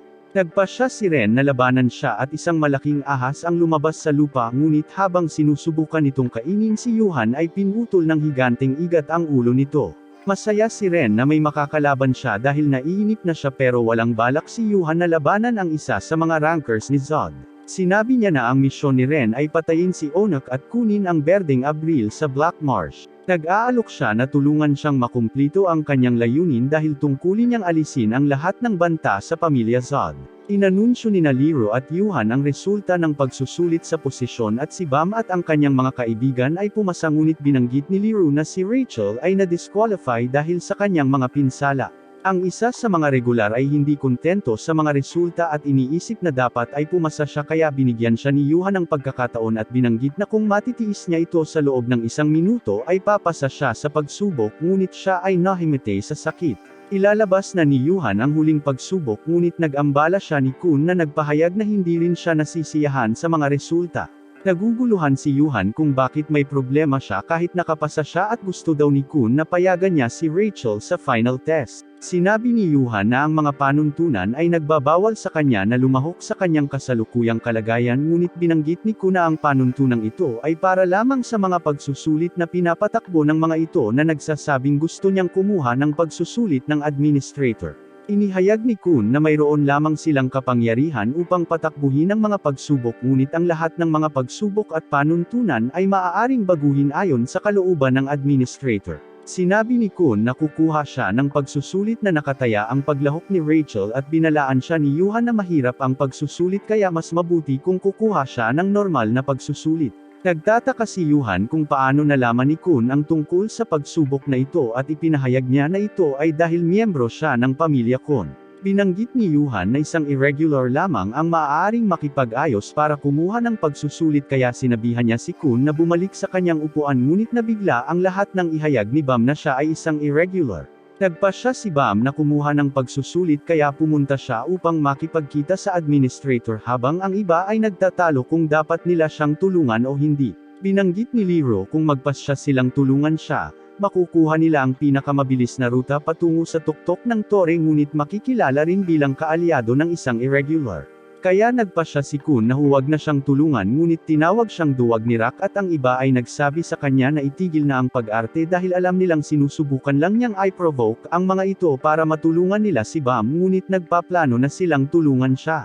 Bumalik si Bam pagkatapos makipagkita sa administrator at ibinunyag na sila ni Rachel ay binigyan ng pahintulot na kumuha ng pagsusulit. Binanggit ni Yuhan na ang huling pagsubok ay ang pangangaso sa ilalim ng dagat kung saan sila ay hahabulin ng mga net dolphin. Ipinaliwanag niya na ang mga dolphin ay gumagamit ng shinso upang bitag ang mga isda kaya ang grupo ni Bam ay gagamit ng bula na gawa sa shinso upang pumunta sa ilalim ng tubig. Upang makapasa sa pagsusulit dapat silang kainin kasama ng mga isda at ihulog sa lupain ng Dolphin Queen. Nagtataka si Liso kung ano ang kanilang papel sa pagsubok na ito at ibinunyag ni Yuhan na ang mga barricade goblins ay gumagamit ng mga higanteng uod para nakawin ang mga isda na nakalap ng mga dolphin kaya kung ang grupo ni Bam ay makain ng mga ito ay mabibigo sila sa pagsubok. Binanggit niya na ang kalaban ng mga duwende at uod ay ang guhit na baboy sa lupa at kapag naramdaman ng mga dolphin ang mga baboy ay tumatakas sila kaya ang kanilang trabaho ay tiyaking malayang makapangaso ang mga dolphin. Binanggit din niya ang isang halimaw na tinatawag na toro at sinabi na dapat nilang ipagdasal na huwag silang tumakbo dahil kahit ang mga rankers ay nahihirapan laban dito. Pumasok sina Bam at Rachel sa Shinso Bubble at sinabi niyang hindi niya kailangang mag-alala dahil ang grupo ni Kun ang bahala sa lahat. Alam ni Kun na hindi sila maaaring gumamit ng mga parola upang maghanap sa ilalim ng lupa kaya ang pinakamahusay nilang pagpipilian ay patibayin ang ibabaw. Sinabi niya na ang grupo ni Hot ay manunood ng mga goblins habang naghihintay ang mga may hawak ng sibat sa mataas na lugar para sa reaksyon ng mga uod. Mag-iingat sana ang grupo ni Liso sa mga baboy ngunit naiwan siyang mag-isa ng kanyang mga kasamahan. Nagtataka si Kun kung bakit tinutulungan ni Liso si Bam at binanggit niya na sinabi ni Serena na ang dahilan kung bakit tila napakaliwanag ni Bam ay dahil nasa kanya pa rin ang lahat ng ninakaw sa kanila bago sila pumasok sa tore kaya ayaw niyang mawala sa kanya ang mga nakuha niya. Ang mga ulat ni Hot na ang isa sa mga grupo ay nawala at ang toro ay biglang lumitaw sa harap ni Liso. Sa bula ay iniisip ni Rachel kung naisip ba ni Bam na ito ang magiging kinabukasan niya ngunit sinasabi niya na sa tuwing naiisip niya ang hinaharap ay ang pagsasama nito. Samantala, hinabol ng toro ang mga dolphin kaya nagbato si Liso ng bato para makuha ang atensyon nito ngunit hindi siya nito pinapansin. Inilabas niya ang kanyang kutsilyo at sinaksak ang toro kaya nagalit ito at sinimulang salakayin siya. Kakainin na siya nito ngunit sinaklolohan siya ni na Anak at Endorsi kaya naisip niyang pumunta sila para iligtas siya pero gusto lang nilang labanan ang toro. Inaatake sila nito ngunit tumalon sila at sinipa ito ni Endorsi sa lupa. Sinabihan siya ni Anak na huwag humadlang at si Endorsi ay nagmungkahi ng isang taya kung saan nilalabanan nila ito ng 5 minuto sa isang pagkakataon. Kung matalo niya ang toro ay makukuha niya ang 13 buwang serye ng mga espada ngunit kung manalo si Anak ay magiging lingkod niya habang buhay. Sa kabilang banda ang mga uod ay nagsimulang gumalaw at sinabi ni Kun sa lahat na maghintay sa kanyang mga tagubilin dahil kung mapalampas nila ang pagkakataong ito ay tapos na ito para sa kanila. Nagsimulang lumitaw ang lambat ng mga dolphin sa paligid ni Bam at nadismaya sina Rachel at Kun dahil hindi niya makita kung ano ang nangyayari ngunit may ideya ang isa sa mga kasamahan nila na nagngangalang Ner.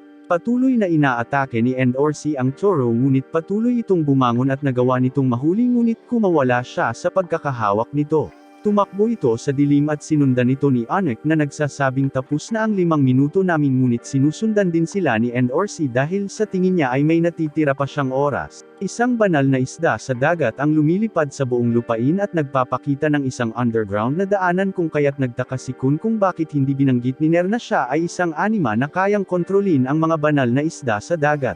Sinabi niya na ang banal na isda ay hindi kayang makipaglaban at maaari lamang makita ang mga nakapalibot na lugar na may sonar ngunit sa palagay ni Kun ito ay isang kamanghamanghang kakayahan pa rin. Iniisip niya kung makokontrol ng isang anima ang iba pang mga hayop tulad ng mga dolphin o toro at binanggit niya na hindi niya ito kaya ngunit maaaring posible ito para sa isang ranker. Sa Shinso Bubble ay isiniwalat ni Bam na nang humarap siya sa administrator ay tinanong siya kung ano ang gusto niya nang marating niya ang tuktok ng tore. Binanggit niya na ang unang pumasok sa isip niya ay ang mukha nito at ang pangalawa ay sabay silang kumakain at nakangiti ngunit bago pa siya makapagsalita ay nawala ang administrator. Samantala, si Hats ay napansin ni Goblin at ang kanilang pabalat ay pumutok nang ito ay pinatay ng kanilang kakampi na si Pericule. Nahanap ni Endorsi ang Toro ngunit nagulat sa paggalaw nito nang mapagtantong lumakas ito. Muli siyang sinalo nito ngunit sa pagkakataong ito ay hindi na siya makalayo rito at nawala ng malay. Samantala, nasagasaan ni Onyx si Ren at laking gulat niya nang ipakita sa kanya ang kwintas na ibinigay niya sa kanyang ina. Sinubukan niyang atakihin siya ngunit ibinuka niya ang kanyang bibig na nagpakawala ng mga halimaw na sumabog sa kanya. She keeps trying to attack him pero sinasaksak siya nito gamit ang dila nito na nagsasabing bigo siya sa kanya. Sinubukan niyang ibalik ang kanyang sandata ngunit kinain ito ni Ren at binanggit na hindi ito mangyayari kung hindi niya sinubukang mag-higanti. Papatayin na niya ito ngunit nagpas siyang magsaya kaya inilabas niya ang Toro na hawak ni Endorsi. Napagtanto ni Anak na kinokontrol niya ito at ibinunyag niya na ang pangangaso sa ilalim ng dagat ay idinisenyo upang alagaan siya. Binitawan ng Toro si Endorsi at binigyan siya ni Ren ng berdeng abril na nagsasabi sa kanya na patayin si Anak dahil siya ay kaaway ni Zod. Patuloy na hinahanap ni Liso sina Anak at Endorsi ngunit bigla niyang napansin ang isang malakas na presensya at lumitaw si Yuri sa kanyang likuran. Kinuha ni Endorsi ang berdeng abril at nilapitan niya si Anak ngunit sa halip na patayin siya, ibinalik niya ang sandata sa kanya. Kinuha niya ang itim na marcha mula sa kanya at nagpasya silang lumaban ng magkasama laban kay Ren. Gumagawa si Anak ng buhawi sa paligid niya, na nagpapahintulot sa kanyang espada na patuloy na umatake ngunit patuloy na umiiwas si Ren. Inaatake din ni Endorsi ang Black March at nang subukan niyang iwasan ang mga pag-atake nito, ginamit ni Anak ang berdeng abril para ibagsak siya sa bato. Iniisip ni Endorsi na tapos na ang laban ngunit ibinuka ni Ren ang kanyang bibig at tinatangay siya ng isang pag-atake ng kidlat. Pinatumba niya si Anak at habang tinatapakan siya, binanggit niya na papatayin din niya si Endorsi ngunit dumating sina Yuri at Liso para tulungan sila. Naguguluhan si Ren kung bakit may prinsesa dito. Magpapakilala na sana siya pero hindi niya pinansin dahil napansin niya ang Black March. Binanggit ni Ren na naroon siya para kunin ang mga espada sa utos ni Zod ngunit sinabihan siya ni Yuri na mawala. Binanggit ni Ren na magagalit si Zod kapag nalaman niyang ipinagtanggol ng isang prinsesa ang isang impostor ngunit nagalit ito sa kanya dahil sa tingin niya ay pinagbabantaan siya nito. Nabasag ang lupa sa paligid niya habang binibigyan niya siya ng isa pang pagkakataong umalis o papatayin niya ito. Ngunit nasa sabik si Ren kaya ibinuka niya ang kanyang bibig. Inatake siya ng kanyang mga halimaw ngunit agad niyang pinatay silang lahat. Lumapit siya sa kanya at sa isang pitik ng daliri, winasak niya ang lahat ng nasa harapan niya ngunit nagawang iwasan ni Ren ang kanyang pag-atake. Sa bula ng Shinso, nagsimulang kumikinang ang mga kamay ni Nabam at Rachel at binanggit niya na kahit maganda ang liwanag, ito ay masyadong maliwanag. Sa kabilang banda, napagod si Rock sa pagtakbo palayo sa mga duwende kaya sumugod siya at tumalon sa isa sa mga uod. Patuloy na tinatangay ni Rock ang mga duwende ngunit napakarami sa kanila at sa tingin ni Pericule ay mamamatay na siya. Lahat sila ay biglang lumipad at si Pericule ay nagtataka kung ito ay dahil sa kanya ngunit sinabi sa kanya ni Hots na tumingin sa likuran niya at napagtanto niya na dumating si Lore upang tulungan sila. Ang mga guhit na baboy ay nagsimulang lumabas sa bibig ng mga uod na ikinagulat ni Pericule ngunit binanggit ni Ner na ito ay bahagi lahat ng plano ni Kun. Ibinunyag niya na nakakita sila ng isang lagusan sa ilalim ng lupa na ginagamit ng mga dolphin upang maabot ang tubig at napagtanto ni Kun na ang mga baboy ay dapat na gumagamit ng parehong landas. Kaya't sinabihan niya si Lore na sirain ang daanan na humantong sa mga baboy sa mga duwende. Samantala, si Kun ay nilapitan ng isang miyembro ng pamilya kaya naghahanda siyang labanan ito ngunit sinabihan siya ng bata na huwag mag-abala dahil hindi niya ito matalo. Sa kabilang banda, nakita ni Leroy at ng iba pa ang isang intruder na pumasok sa testing area ngunit hindi nila alam kung sino ito. Sinusubukan nilang alamin kung sino ang tao ngunit ang batang kasama ni Kun ay pinindot ang isang pindutan na pinapatay ang kanilang mga broadcast. Naiinis si Kun ngunit pinaalalahanan siya ni Yuhan na ang pagsusulit na ito ay hawak ng administrator upang hindi sila makagambala. Nagtataka si Kun kung ano ang gusto ng isang miyembro ng pamilya mula sa kanya at binanggit ng bata na maaari niyang hayaan siyang makita si Maria. Naguguluhan si Kun kung bakit niya ito gagawin at sinabi ng bata na nakakatuwang galitin ang pamilya dahil isa rin siyang outcast. Tinanggihan niya ang alok dahil hindi siya umaakyat ng tore para kay Maria kaya nagtataka ang bata kung sinusubukan niyang bumangon sa pamilya ngunit binanggit ni Kun na mas malaki ang kanyang layunin. Tinukso siya ng batang lalaki na nagsasabi na ang kanyang mga layunin ay medyo malaki para sa isang taong natatakot na bumuhat ng kutsilyo sa kanya, ngunit nang dumating si Hotz para tumulong, napagtanto ng bata na mayroon siyang mabubuting kaibigan at nagpasya siyang bumalik. Samantala, sinubukan siyang lapitan ni Evan at ng ibang kasamahan ni Yuri na si Kurutin, ngunit sinalubong sila ni Yuhan. Napagtanto ni Evan na wala si Avenkal dahil alam niyang hindi may pagpapatuloy ni Yuhan ang pagsubok na ito kung naroon siya dahil pumasok ang isang assassin ni Zahad sa lugar ng pagsubok. Alam ni Yuhan na ang layunin nila ay kunin ang Black March at binanggit niya na anuman ang mangyari, hindi niya hahayaang malaman ng sino man ang tungkol dito, kaya napagtanto ni Evan na hinayaan ni Yuhan na gumala ng kusa ang assassin. Patuloy na binubugbog ni Yuri si Ren, ngunit ginagamit ni Evan ang kanyang bulsa para makipag-usap sa kanya at hiniling sa kanya na huwag gawin, kaya sinabi ni Endorsi na sila mismo ang aalis sa kanya. Sinabi niya na kahit na siya ay malubhang nasugatan, hindi pa rin sila sapat na malakas upang talunin siya, at sinabi sa kanya ni Endorsi na kung ang pakikipaglaban para sa isang kaibigan ay itinuturing na pagtataksil, hindi niya iniisip na maging isang taksil. Tumayo si Yuri sa kanya, ngunit sinabihan niya si Kurutin na paalisin si Ren, kaya lumabas siya sa kisame at ginamit ang kanyang martilyo upang itulak siya sa lupa. Nang malapit na siyang mamatay, ibinunyag ni Ren na ipinadala na niya ang toro kay Bam at Rachel dahil hindi niya pinapayagan na mabuhay ang isang irregular. Nagpasya si Yuri na sirain ang pagsubok, ngunit binanggit ni Yuhan na magreresulta ito sa kabiguan ni Bam. Sa tingin niya ay hindi mahalaga kung siya ay mab-aigo, ngunit sinabi ni Onyx na mahalaga ito para sa kanila dahil sabay silang aakyat ng tore. Sinubukan ni Bam na atakihin ang toro kasama si Shinso, ngunit patuloy itong hinahampas at nasugatan si Bam. Ang kanyang Shinso ay biglang nagsimulang kumamo at siya ay kinakain ng toro, ngunit ginamit niya ang kanyang kapangyarihan upang hipan ito ng pira-piraso at bumagsak muli sa bula. Kinuha ni Yuri ang berdeng April at sinabihan si Onyx na kunin ito sa kanya kapag natutunan na niya kung paano ito gamitin ng maayos. May binigay din siya kay Liso para ihatid kay Bam, na sinabihan itong sabihin kay Bam na pumunta sa 77th floor. Sinabi ni Bam kay Rachel na dadalhin siya sa tuktok ng tore, ngunit bigla niya itong tinulak palabas ng bula. Sa palagay niya ay tapos na ang lahat, ngunit nakikita naming nanunood si Hidin at napapansin niyang simula pa lamang ito. Nakita namin na pagpasok ni Rachel sa tore, nagising din siya sa kwarto ni Bam kung saan niya nakilala si Hidin. He reveals she wasn't the one the tower was calling and she begs him to let her stay since it's her dream to climb the tower, so he decided to give her the same test he gave Bam. Nagrereklamo siya na hindi patas dahil walang makakapasa sa pagsubok na ito, ngunit sinabihan siya ni Hidin na tumahimik at saksihan ang pagsilang ng isang tagapagligtas. Laking gulat niya nang makitang pumasok si Bam sa tore at nagtataka kung bakit tinatawag siyang tagapagligtas ni Hidin. Itinago siya ni Hidin para mapanood niya si Bam sa unang pagsubok at pagkatapos ay tinanong niya ito kung naiintindihan niya kung bakit hindi siya napili. He calls her weak and she still want to climb the tower to see the stars, but he mentions her real goal is to become a star. Nakiusap siya sa kanya na bigyan siya ng pagkakataon, kaya sinabi niya sa kanya na papayagan siyang umakyat sa tore kung papatayin niya si Bam.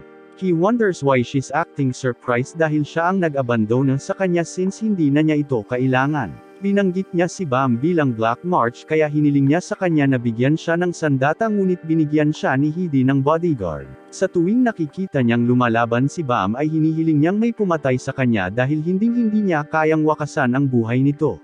Nakita namin si Yuhan na sinasabihan si Warren na obserbahan si Bam at tingnan kung karapat-dapat siya, samantalang si Rachel ay pain lang. Alam ni Rachel na dapat siya ang pumatay kay Bam, kaya naman sinabihan niya si Kun na huwag sabihin ang tungkol sa kanya dahil gusto niyang dumistansya at maghintay ng pagkakataong mag-atake. Habang patuloy na lumilipas ang oras ay natakot siyang ubusin ang kanyang mga puntos dahil naisip niya na kung hindi niya mapapatay si Bam ay hindi siya makakaakyat sa tore gamit ang mga puntos na mayroon siya. Tinanong siya ni Warren kung sumuko na ba siya sa pag-akyat sa tore at sinabi niya sa kanya na ito pa rin ang kanyang layunin, kaya sinabihan siya ni Warren na sumama sa kaguluhang magaganap. Sinabihan niya si Rachel na lumikha ng isang sitwasyon na magbibigay daan sa kanya na manatiling malapit kay Bam, ngunit hindi maintindihan ni Rachel ang nais niyang sabihin at sinabi ni Warren na malalaman niya pagdating ng panahon. Nang bihagan siya ni Ho ay napagtanto niyang ito ang ibig sabihin ni Warren, kaya nagpasya siyang hayaan ang sarili na masaksak. Ang lahat ay naaayon sa kanyang plano at alam niya na sa kalaunan ay magkakaroon ng pagkakataon na patayin si Bam. Pagkatapos ng libing ni Ho ay hiniling niya kay Bam na iwanan siya upang hindi na niya ito kailangang patayin, ngunit nagpa siya itong manatili sa kanya. Tinawag niya itong liwanag sa buhay niya, ngunit sa tingin niya ay naging sobrang dilim na niya kaya walang epekto sa kanya ang mga salita nito. Nagseselos siya at nagsimulang magalit sa kanya dahil naging kaibigan niya ang lahat. Nang makipagkita si Bam sa administrator ay sinabi sa kanya ni Yuvan na ito na ang kanyang huling pagkakataon na umakyat sa tore, kaya noong kasama niya si Bam sa bula ay alam niyang may dapat gawin. Habang mas maraming oras ang kasama niya, napagtanto niyang siya ang naging bida at walang espesyal sa kanya. Sinabi sa kanya ni Bam na gusto niyang umakyat sa tore kasama niya, ngunit alam niyang kung mananatili siya sa kanya, hinding-hindi siya magiging bituin. Si Rachel ay iniluwa ng Dolphin Queen sa lupa, ngunit nagulat ang lahat na nawawala si Bam, kaya sinabi niyang inatake sila ng toro, ngunit siya ay nahimatay. Nagising siya sa kanyang silid at binati siya ni Warren dahil naayon ang lahat sa plano. Samantala, sinabi ni Lero sa lahat na masinsinan nilang sinuri ang lugar, ngunit hindi nila makita ang katawan ni Bam at naniniwala siyang maaaring nakain ito ng isda. Nagtataka si Periculay kung ano ang mga resulta ng pagsusulit, ngunit sinabi sa kanya ng lahat na tumahimik. Binanggit ni Lero na nakapasa silang lahat at makikipag-ugnayan sila sa kanila mamaya para ipaalam sa lahat ang susunod na mangyayari. Nakilala ni Lero si Yuvan at nagtaka kung ano ang ginawa niya kay Rachel, ngunit sinabi ni Yuvan na siya ang gumawa ng sarili niyang desisyon. Iniisip ni Hotz na utang nila ito kay Bam, kaya nagpa siya silang umakyat sa tore kasama si Rachel at dalhin siya sa tuktok ng tore. Sa kabilang banda, huminto si Lero sa pagiging isang test administrator at sinabi kay Kwan na siya ay tinanggal din. Tinanong niya si Kwan kung gusto niyang sumama sa kanya at ipinahayag na aakyat siya sa tore upang mahanap ang katotohanan. Sinabi ni Yuvan na ang lahat ay naayon sa kanilang plano dahil ang lahat ng mga tao ni Zod ay naniniwala na si Bam ay patay na, ngunit sa katotohanan ay nakikita natin si Warren na pupunta kay Bam na buhay at pinoprotektahan ni Shinso. Nagising siya na nagtataka kung ano ang nangyari sa kanila ni Rachel, ngunit ipinaalala sa kanya ni Warren na siya ang nagtulak sa kanya at sinabi ni Warren sa kanya na mayroon siyang potensyal na maging tagapagligtas at Diyos ng tore. Sinabi niya na kung gusto niyang maunawaan si Rachel kailangan niyang maabot ang tuktok ng tore at nag-aalok siya na sanayin siya. Sa palagay niya ay wala sa itaas ang mga sagot, ngunit nagpa siyang umakyat sa tore at maghanap ng mga sagot sa kanyang sarili. Umuwi si Yuri sa kanyang tahanan kung saan nakatanggap siya ng isang malaking pagtanggap, ngunit binanggit niya na wala siyang pakialam dito. Nagtataka siya kung nasaan ang kanyang kapatid na si Rafelasting, ngunit nag-ambala siya ng isa pang prinsesa na nagngangalang Mastini na nagsabi sa kanya na dapat na siyang tumigil sa pagiging isang prinsesa kung hindi niya gusto ang mga ganitong pagtanggap. Binati niya si Yuri sa matagumpay na pagkuha ng Berdeng Abril at sa palagay niya ay napakalaki ng responsibilidad para sa kanya na hawakan ang 2 sa 13 buwang serye ng mga armas mula noong bata pa siya, ngunit tinawag siya ni Yuri na matanda at sinabing dapat din niyang ibigay sa kanya ang kanyang sandata. After that, Yuri meets with Rafeleste and she also congratulates her for getting the Green April, but Yuri is sick of everyone saying the same thing to her. Sinabi niya na dahil mayroon ng 2 armas si Yuri na dapat niyang subukang kolektahin ang lahat, ngunit walang interes si Yuri sa kanila. Humingi ng pabor si Yuri sa kanya at alam niyang gusto niyang mahanap niya si Bam kahit na sa tingin niya ay patay na ito, ngunit naniniwala si Yuri na hindi ganoon kadaling mamamatay ang taong nakakuha ng respeto niya. Kaya pumayag siyang hanapin siya, ngunit may gusto rin siyang kapalit. Pagkalipas ng 6 na taon sa ika-20 palapag, naisip ng isang batang lalaki na nagngangalang Wangnan kung paano muling sinusuri ang mga regular na pinayagang umakyat sa tore sa palapag na ito. Kailangan nilang makakuha ng ranggo na hindi bababa sa kung nais nilang magpatuloy sa pag-akyat sa tore, ngunit dahil sa hirap at mataas na bayad sa pagsusulit ang ika-20 palapag ay naging tahanan ng mga regular na sumuko na sa paglakad pa. Nakatagpo siya ng isang batang lalaki na nagngangalang Nia at habang sinusundo niya ito ay iniisip niya kung paano napuno ang sahig ng mga halimaw na kumakain sa mga pangarap ng mga talunan. Pumunta siya para kumuha ng pagsusulit at may mga ambisyon siyang maging hari ng tore, ngunit isang batang babae ang biglang umatake ng apoy sa lahat at natalo sila. Umuwi si Wangnan at naligo, ngunit nagalit siya sa dalaga dahil ito ang dahilan kung bakit siya bumagsak muli sa pagsusulit. Naisip niyang gawin itong trabaho sa kusina buong araw pagkatapos niyang maging hari, ngunit bigla siyang nag-ambala ng isang lalaking nagngangalang Kim na gustong ibalik ang kanyang pera. Sinubukan ni Wang Nan na makalayo ngunit nahuli siya at sinabi ni Kim na hindi siya makakatakas sa kanila dahil alam nila ang lahat tungkol sa kanya. Gusto ni Kim ang perang ipinahiram sa kanya para sa pagkuha ng pagsusulit at ipinangako ni Wang Nan na ibabalik ito ngunit alam ni Kim na hindi siya makakakuha ng ganoong kalaking pera kahit na nagtrabaho siya ng 100 taon sa isang normal na trabaho. Nagpasya si Kim na bigyan siya ng isa pang pagkakataon ngunit gusto niyang pumirma siya ng kontrata na nagpapahintulot sa kanya na ipagpalit ang kanyang mga organo. Ayaw pirmahan ito ni Wang Nan kaya sinabi ni Kim na kung ganoon ang kaso ay mas mabuting pumasa siya sa susunod na pagsusulit o kung hindi ay magbabayad siya gamit ang kanyang katawan. Nang malapit na silang umalis ay dumating si Nia upang maghatid ng kanyang pagkain at binayaran ito ni Kim bago umalis. Habang kumakain ng ramen nagtataka siya kung bakit nagde-deliver ng pagkain si Nia kaya nabanggit niya na mahilig siyang gumawa ng ramen. Nagtataka si Wang Nan kung bakit hindi siya kumukuha ng pagsusulit para maka-advance sa susunod na palapag at binanggit niya na kinuha na niya ito kaya napagtanto ni Wang Nan na may utang din siya tulad niya. Ngunit sinabihan siya ni Wang Nan na huwag sumuko dahil ang pagkakaiba ng mga taong nakatira sa tuktok ng tore at ng mga tao sa ika-20 palapag ay hindi sila tumigil sa pagtatrabaho. Pupunta muli si Wang Nan upang kumuha ng pagsusulit at ang unang pagsusulit ay isang 30 minutong hamon sa kaligtasan kung saan sila ay pinapayagang mag-atake sa isa't isa at lahat ng nakatayo pa rin pagkatapos ng 30 minuto ay papasa sa pagsusulit. Bubuksan na ang pinto at sinabi ni Wang Nan sa kanyang sarili na ito na ang kanyang huling pagkakataon kaya kailangan niyang ibigay ang lahat. Bumukas ang pinto at nagmamadaling pumasok si Wang Nan sa arena ngunit nakita namin si Bam na natalo na ang lahat ng iba pang kalahok. Nagsisimula silang mawala at si Wang Nan ay nagsimulang magpanik dahil alam niyang kapag natalo siya ay magkakaroon din siya ng kaparehong kapalaran sa kanila. Kaya't sinabi niya kay Bam na siya ay medyo magaling ngunit hindi niya kayang labanan ang lahat ng dumarating sa mga pintuan at sasabihin sa kanya na dapat niyang ingatan ang kanyang lakas. Nagpakilala siya at nagpaalam na magtulungan pero hindi umimik si Bam at umupo na lang sa sulok. Ang susunod na kalahok ay lilito at si Wang Nan ay naghahanda sa pag-atake sa kanya ngunit siya ay nabigla sa kung gaano siya kalaki kaya siya rin ay nakumbinsi sa kanya na hindi siya dapat lumaban. Iniisip ni Wang Nan na sasalakayin nila ang susunod na tao ngunit kapag lumitaw ang isang maliit na batang babae ay pinaupo din niya ito sa kanila. Sigurado si Wang Nan na sasalakayin nila ang susunod na taong darating sa mga pintuan ngunit ito ay isang babae na kilala na ang babae kaya idinagdag nila ito sa kanilang grupo.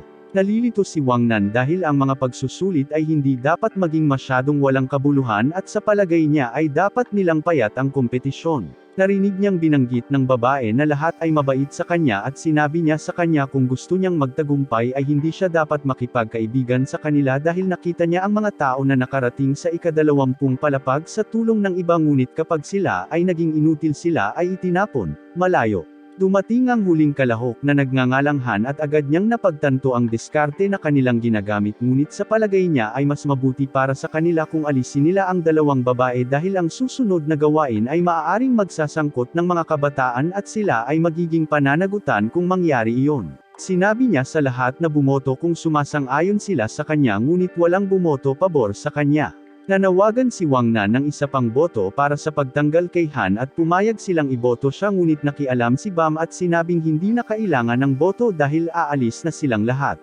Ipinatawag ni Han ang kanyang sibat at sinabing hindi siya susuko ng walang laban kaya inatake siya ni Bam ngunit iniwasan niya ito. Ang isa pang lalaki na nagngangalang Orang ay nagsabi kay Bam na walang sinuman sa ika-20 palapag ang madaling matatalo sa kanya ngunit binanggit ni Bam na gagawin lang niyang mabaigo silang lahat. Pinaulanan sila ni Han ng isang kidlat ngunit humingi siya ng tawad kay Orang at sinabing pinupuntirya niya si Bam. Nagsimulang mag-away sina Orang at Bam ngunit binaril muli sila ni Han kaya napagtanto ni Orang na hindi siya sinasalakay ng hindi sinasadya. Akmang sasalakayin niya si Han ngunit pareho silang natangay ni Bam at napagtanto ni Wang Nan na siya ay isang wave controller. Taking gulat nila nang makita ang crest sa kanyang robe dahil ito ay mula sa organisasyong tinatawag na FUD na siyang grupong tumututol kay Haring Zod. Alam ni Han na hindi niya matatalo si Bam ng mag-isa kaya sinabi niya kay Orang na hawakan siya para mapunta niya ang kanyang pag-atake. Sumugod si Orang kay Bam at sinubukan siyang suntukin ngunit naiwasan niya ang lahat ng kanyang pag-atake at nasuntok pabalik ngunit nagulat siya na pinoprotektahan siya ng isang kalasag. Nakuha ni Orang si Bam sa pwesto at pinaputok ni Han ang kanyang pag-atake ngunit nakalaya si Bam at nalabanan ito ng sarili niyang putok na nagpatalsik kay Han. Kinaipan din niya si Orang at sinabihan ni Wang Nan ang iba na tumakbo mula sa kanya dahil 20 segundo na lang ang natitira bago matapos ang pagsubok. Malapit nang mahuli ni Bam si Wang Nan ngunit nang marinig niyang sabihin niyang gusto niyang umakyat sa tore, naiisip niya si Rachel at ginamit ni Wang Nan ang pagkakataong atakihin siya gamit ang kanyang mga bomba. Napaluhod si Bam at nagsimulang umubo ng dugo na ikinagulat ni Wang Nan dahil hindi siya naapektuhan ng mas malalakas na pag-atake kanina ngunit napigilan siya ng kanyang mahihinang bomba. Sinisigawan siya ni Han na umatake ulit kaya binato siya ni Wang Nan ng panibagong bomba ngunit habang nawawala ang usok nakita namin si Bam ay pinoprotektahan ng kakaibang kapangyarihan at nagsimula siyang gumaling. Naghahanda siyang salakayin si Wang Nan ngunit naubos na ang oras at anumang labanan ay haantong sa diskwalipikasyon kaya nagpa siyang umalis. Dumating si Bam at ang iba sa testing area para sa susunod na pagsusulit ngunit kailangan nilang maghintay para sa iba pang mga regular na dumating dahil sila ang unang naroroon. Umaasa si Wang Nan na isa-isang dumating ang mga kalahok upang madali nilang matalo sa pamamagitan ng pagtutulungan ngunit hindi inaakala ng babaeng Go Sing na magiging magandang sitwasyon ito dahil maaari silang maging malakas tulad ni Bam. Ang batang babae na si Mising ay nag-aalok ng tsokolate sa lahat at kahit na tumanggi si Wang Nan na kunin ito, ipinakain ito ni Go Sing sa kanya sa pamamagitan ng puwersa.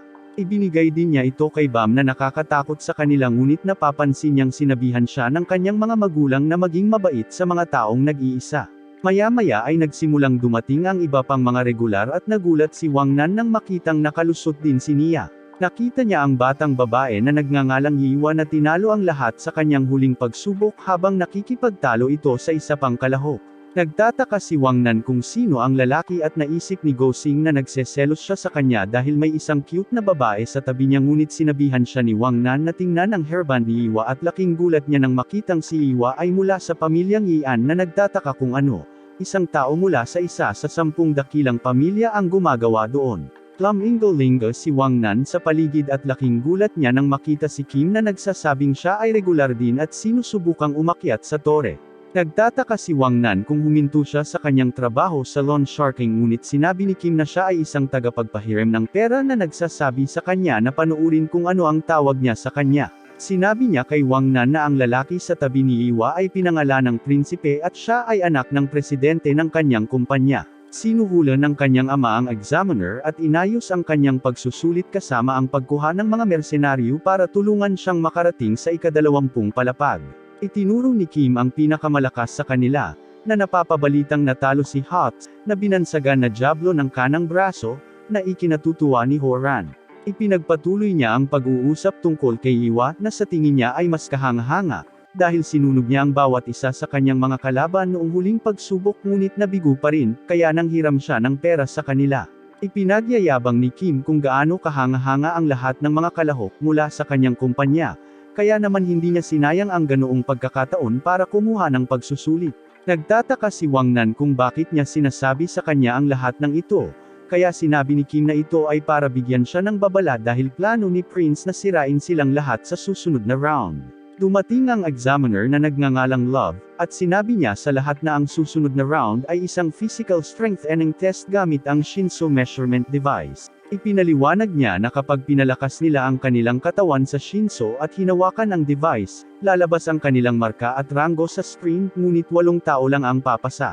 Umakyat si Wang Nan para kumuha ng pagsusulit, sinuntok ang aparato, ngunit nakikita namin na siya ay ika-10, kaya sa tingin niya ay tapos na siya, dahil 8 tao lamang ang maaaring umaban. Samantala, naiinip si Prince, kaya tumaya siya. Sinabi na ang taong nakakuha ng pinakamataas ay makakakuha ng Yiwa, ngunit nagalit siya at sinabi sa kanya na hindi niya magagawa ang anumang bagay sa kanya, dahil lamang sa pinahiram niya ito ng pera, pero napayag siya nang banggitin niya na kung mauna siya, magiging malaya siya. Nilapitan ni Horan si Prince, at sinabi sa kanya na ang kanyang pag-uugali ay nakakainis sa ibang mga regular, ngunit wala siyang pakialam at sinabihan si Horan na mawala. Humakbang si Horan upang kumuha ng pagsusulit, at nakakuha siya ng higit sa 6,000, na siyang dahilan kung bakit siya unang pwesto. Ngunit sumunod ang mersenaryong si Rob Devil ni Prince. Binago niya ang kanyang braso, binasag ang device, at nakuha niya ang bagong pinakamataas na marka. Si Iwa ay susunod, ngunit habang papunta siya sa makina, hindi sinasadyang natapilok siya at nataman ang makina, na nagpatawa kay Prince, ngunit natalo pa rin niya ang marka ni Rob Devil. Pinasalamatan niya si Prince sa pagpayag sa kanya na kumuha ng pagsusulit ng libre, at sinabi niyang hindi siya makakaakyat sa tore sa hiniram na lakas, ngunit nabigla siya nang matalo niya ang kanyang score at sinabi niya sa kanya na sila ang nanghihiram ng kanyang lakas. Nagsimulang tumawa si Han at sinabi sa kanya na hindi siya dapat mapuno ng sarili, dahil malinaw na si Ban ang pinakamalakas na tao doon. Si Ban naman, inilabas ang kanyang Shinso, at nagulat si Love nang makita ang Third Crest sa kanyang balabal. Ang pagbabawal ay nakakuha ng higit sa 100,000 puntos, at ang pagsubok ay magtatapos. Sa tingin ni Wong Nin ay tapos na ito para sa kanya, ngunit sinabi ni Love kay Ban na pumili ng 7 tao na gusto niyang kumuha ng pagsusulit. Nagalit si Prince, iniisip kung ano ang punto ng pagsubok, ngunit sinabi ni Love na ito ay upang matukoy ang unang lugar. Iniisip ni Wong Nin na hindi pipiliin ni Ban ang isang tulad niya, ngunit hindi siya maaaring sumuko, kaya nakiusap siya kay Ban na kunin siya. Iniisip ni Prince na dapat lang ulit na kumuha ng pagsusulit si Wong Nin, ngunit alam niyang hindi na siya magkakaroon ng higit pang mga pagkakataon. Bago makapili si Ban, nakiusap din si Han na mapili siya, dahil kailangan niyang umabant para makilala ang kanyang anak, ngunit sa tingin ni Wong Nin ay malinaw na nagsisinungaling siya. Hinihiling sa kanya ng lahat na piliin sila, ngunit sinabihan sila ni Iwa na huminto. Binanggit niya na lahat sila ay naruroon para sa isang dahilan, kaya dapat piliin ni Ban ang kanyang mga kasamahan sa koponan batay sa kanilang mga kasanayan.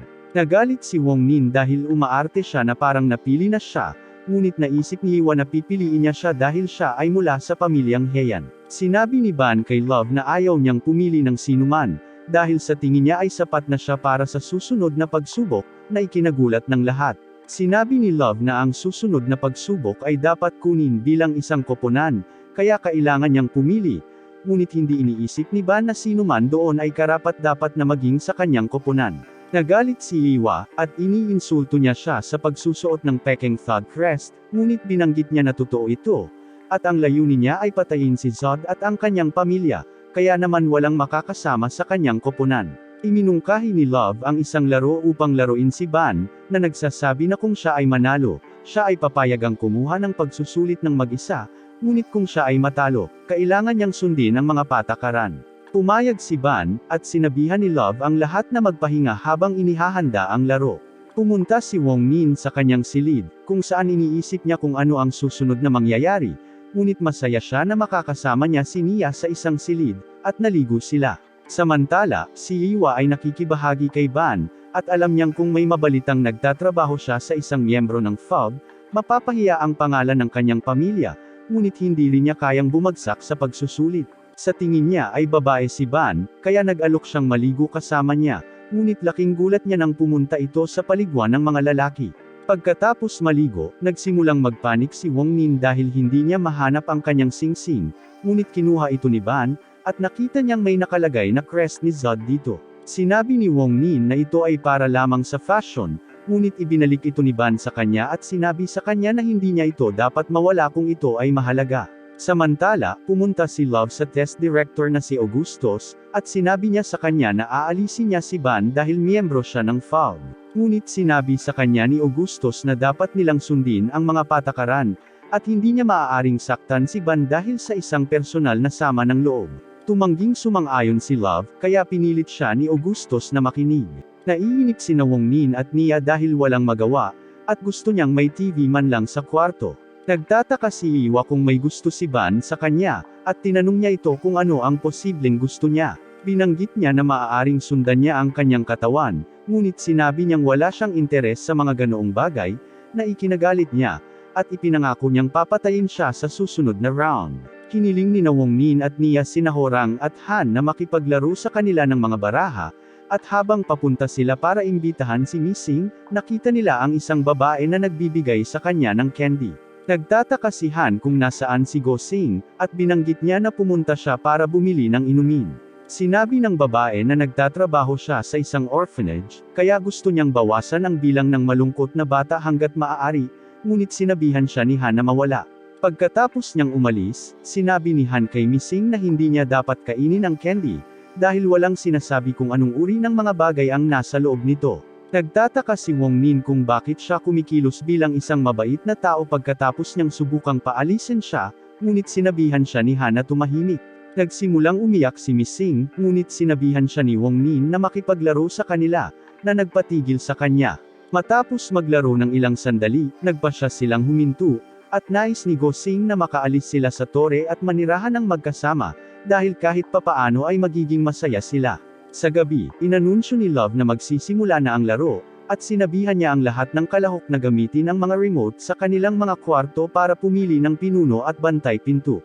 Ang pinuno ay pinahihintulutan na mag-recruit ng higit pang mga miyembro o magnakaw ng iba pang mga silid, at ang mga karagdagang silid na nakunan ng mga miyembro ng koponan ay ililipat sa pinuno, habang ang mga gatekeeper ay pinapayagan lamang na magpanatili ng mga silid. Maaaring ilipat ng mga pinuno ang pagmamay-ari ng mga silid gamit ang kanilang mga connector, at sinabi niyang walang sinuman ang maaaring umalis sa kanilang mga silid gamit ang kanilang remote. Ang isang miyembro ay kailangang nasa silid sa lahat ng oras, at ang ika-6 na silid na kailangan nilang kunin ay 608, na nagkataon ay ang silid ni Iwa, kaya ang unang koponan na nakakuha ng 7 miyembro sa 6 na silid ang mananalo. Ibinunyag niya ang iba't ibang panuntunan para kay Bam, at sinabi sa kanya na mayroon siya ng kanyang connector, kaya para manalo siya, kailangan niyang bawiin ang kanyang connector at pagkatapos ay kunin ang kwarto mula kay Iwa, ngunit mananalo din siya kung wala pang 7 tao, natitira sa dulo. Nagsimula ang pagsubok, at nagpasya si Prince na puntahan si Bam, ngunit sinabihan niya si Rob Devil na ipikit ang kanyang mga mata para maitago niya ang kanyang remote. Samantala, tumanggi si Iwa na ibigay kay Bam ang remote, at naisip niya kung pinili lang niya ang mga kasama sa koponan sa simula, lahat ay magiging masaya, ngunit iniisip ni Bam na imposible para sa lahat na maging masaya. Nagpasya si Iwa na pigilan siya sa pamamagitan ng puwersa, at naghanda siyang umatake gamit ang kanyang apoy, ngunit napigilan ni Bam ang kanyang mga paggalaw, at kinuha niya ang remote mula sa kanya. Nang aalis na siya ay hinarang siya ni Prince, ngunit tumigil din siya sa kanyang mga galaw at nagpatuloy sa kanyang paglalakad. Nagtalo sina Horang at Han tungkol sa kung sino ang dapat maging pinuno.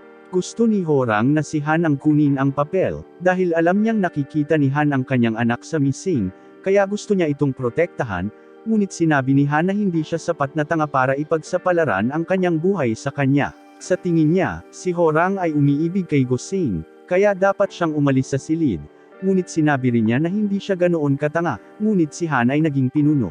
Pumunta siya sa kwarto ni Missing, na naalarma dahil nakaalis na si Gosing. Kumatok si Han sa pinto, ngunit nang hindi ito sumagot, naalala niya ang kanyang anak at nag-alala tungkol kay Missing. Itumba na sana niya ang pinto, ngunit binanggit ni Missing na sinabi sa kanya ni Gosing na hindi siya dapat magbukas ng pinto sa sinuman, kaya naman hindi rin niya sinagot ang babaeng nauna sa kanya. Sinabi niya sa kanya na hindi siya katulad ng babae, ngunit sa palagay niya ay mas masahol pa siya, dahil sinubukan niyang pabagsakin siya sa pagsubok. Aalis na sana siya, ngunit sinabihan siya nitong manatili dahil natatakot siya, kaya nagpasya siyang umupo sa kanyang pintuan.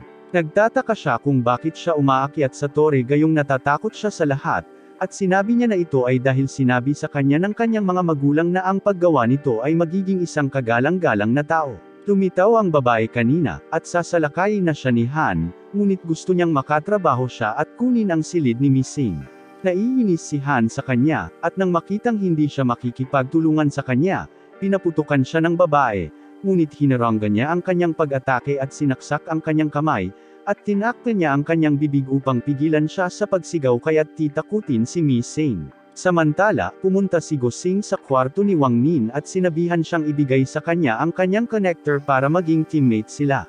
Nag-aalangan si Wang Nin na tanggapin, kaya binigay niya sa kanya ang kanyang mga connector at sinabing kaya niyang gawin ang anumang gusto niya sa kanila. Binanggit niya na malapit na siyang sumuko sa pag-akyat sa tore, ngunit pagkatapos makita kung paano siya hindi sumusuko, nagpasya siyang umakyat sa tore kasama niya. Bumalik sila sa silid ni Gosing kung saan alam nilang kailangan nilang gawin bago dumating si Bam para sa kanila.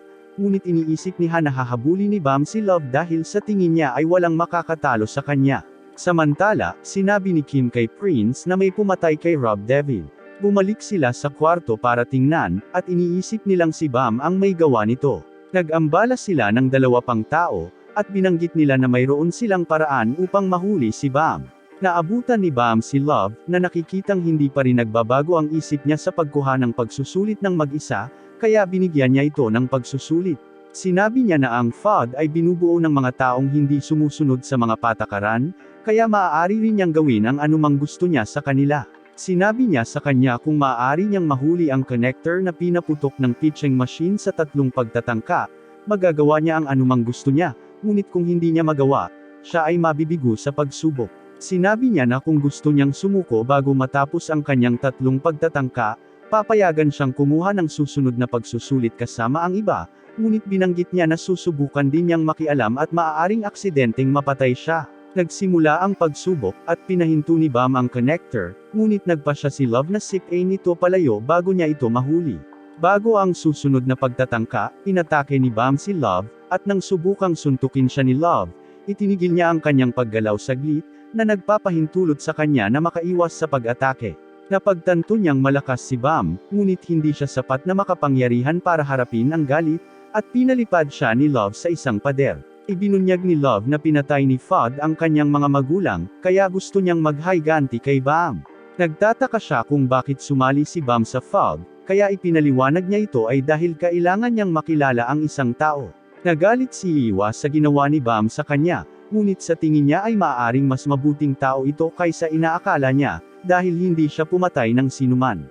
Isang lalaking nagngangalang Tin ang kumatok sa kanyang pinto at sinabing naroon siya sa ngalan ni Prince, ngunit sa pagbukas niya ng pinto, may kasamang parasite na pumalit sa kanyang katawan. Samantala, pumunta si Prince para kunin ang remote na itinago niya, ngunit bigla siyang sinipa ni Rob Devil, na ikinagulat niya dahil akala niya ay patay na siya. Nagtataka siya kung nagsinungaling si Kim sa kanya, at ipinahayag ni Rob Devil na ang buong plano ay ideya ni Kim. Nakuha ni Wong Nin at ng iba pa ang 5 silid, at ang silid na lamang ni Iwa ang natitira. Tinatawagan niya si Nia para tanungin kung okay na ba ang lahat, pero laking gulat niya nang sumagot si Kim. Tiniyak niya kay Wong Nin na pinapasok siya ni Nia, at tinanong ni Wong Nin si Nia kung okay lang siya, ngunit humingi siya ng tawad sa kanya. Napansin niya na pagkarating sa ika-20 palapag, siya ay pinagtaksilan ng mga taong kasama niya sa pag-akyat dahil siya ay masyadong mahina. Pinapasok siya ng isang matandang babae, kaya nagpasya siyang tulungan siya at kalimutan ang tungkol sa pagsubok. Ngunit pagkaraan ng ilang sandali, sinimulan ni Kim na takutin ang babae araw-araw, at sinabi niya sa kanya kung gagawin niya ang lahat ng iba pang mga regular na mabibigo, ang utang ng babae ay patatawarin. Nagsimula siyang umiyak at humingi ng paumanhin kay Wong Nin dahil sa wakas ay natagpuan niya ang mga taong naniniwala sa kanya, ngunit ipinagkanulo niya pa rin sila. Sinabi sa kanya ni Wong Nin na hindi siya dapat umiyak dahil ipinaglalaban niya ang isang taong pinaniniwalaan niya, ngunit nagalit si Nia nang mapansin ni Kim na hindi niya ganap na mabubura ang kanilang mga utang. Plano niyang kunin ang lugar ni Prince, at sinabi ni Nia na ibalik sa kanya ang kanyang remote, ngunit hinawakan siya ng mga kampa ni Kim, at pinalo siya ni Kim hanggang sa mamatay.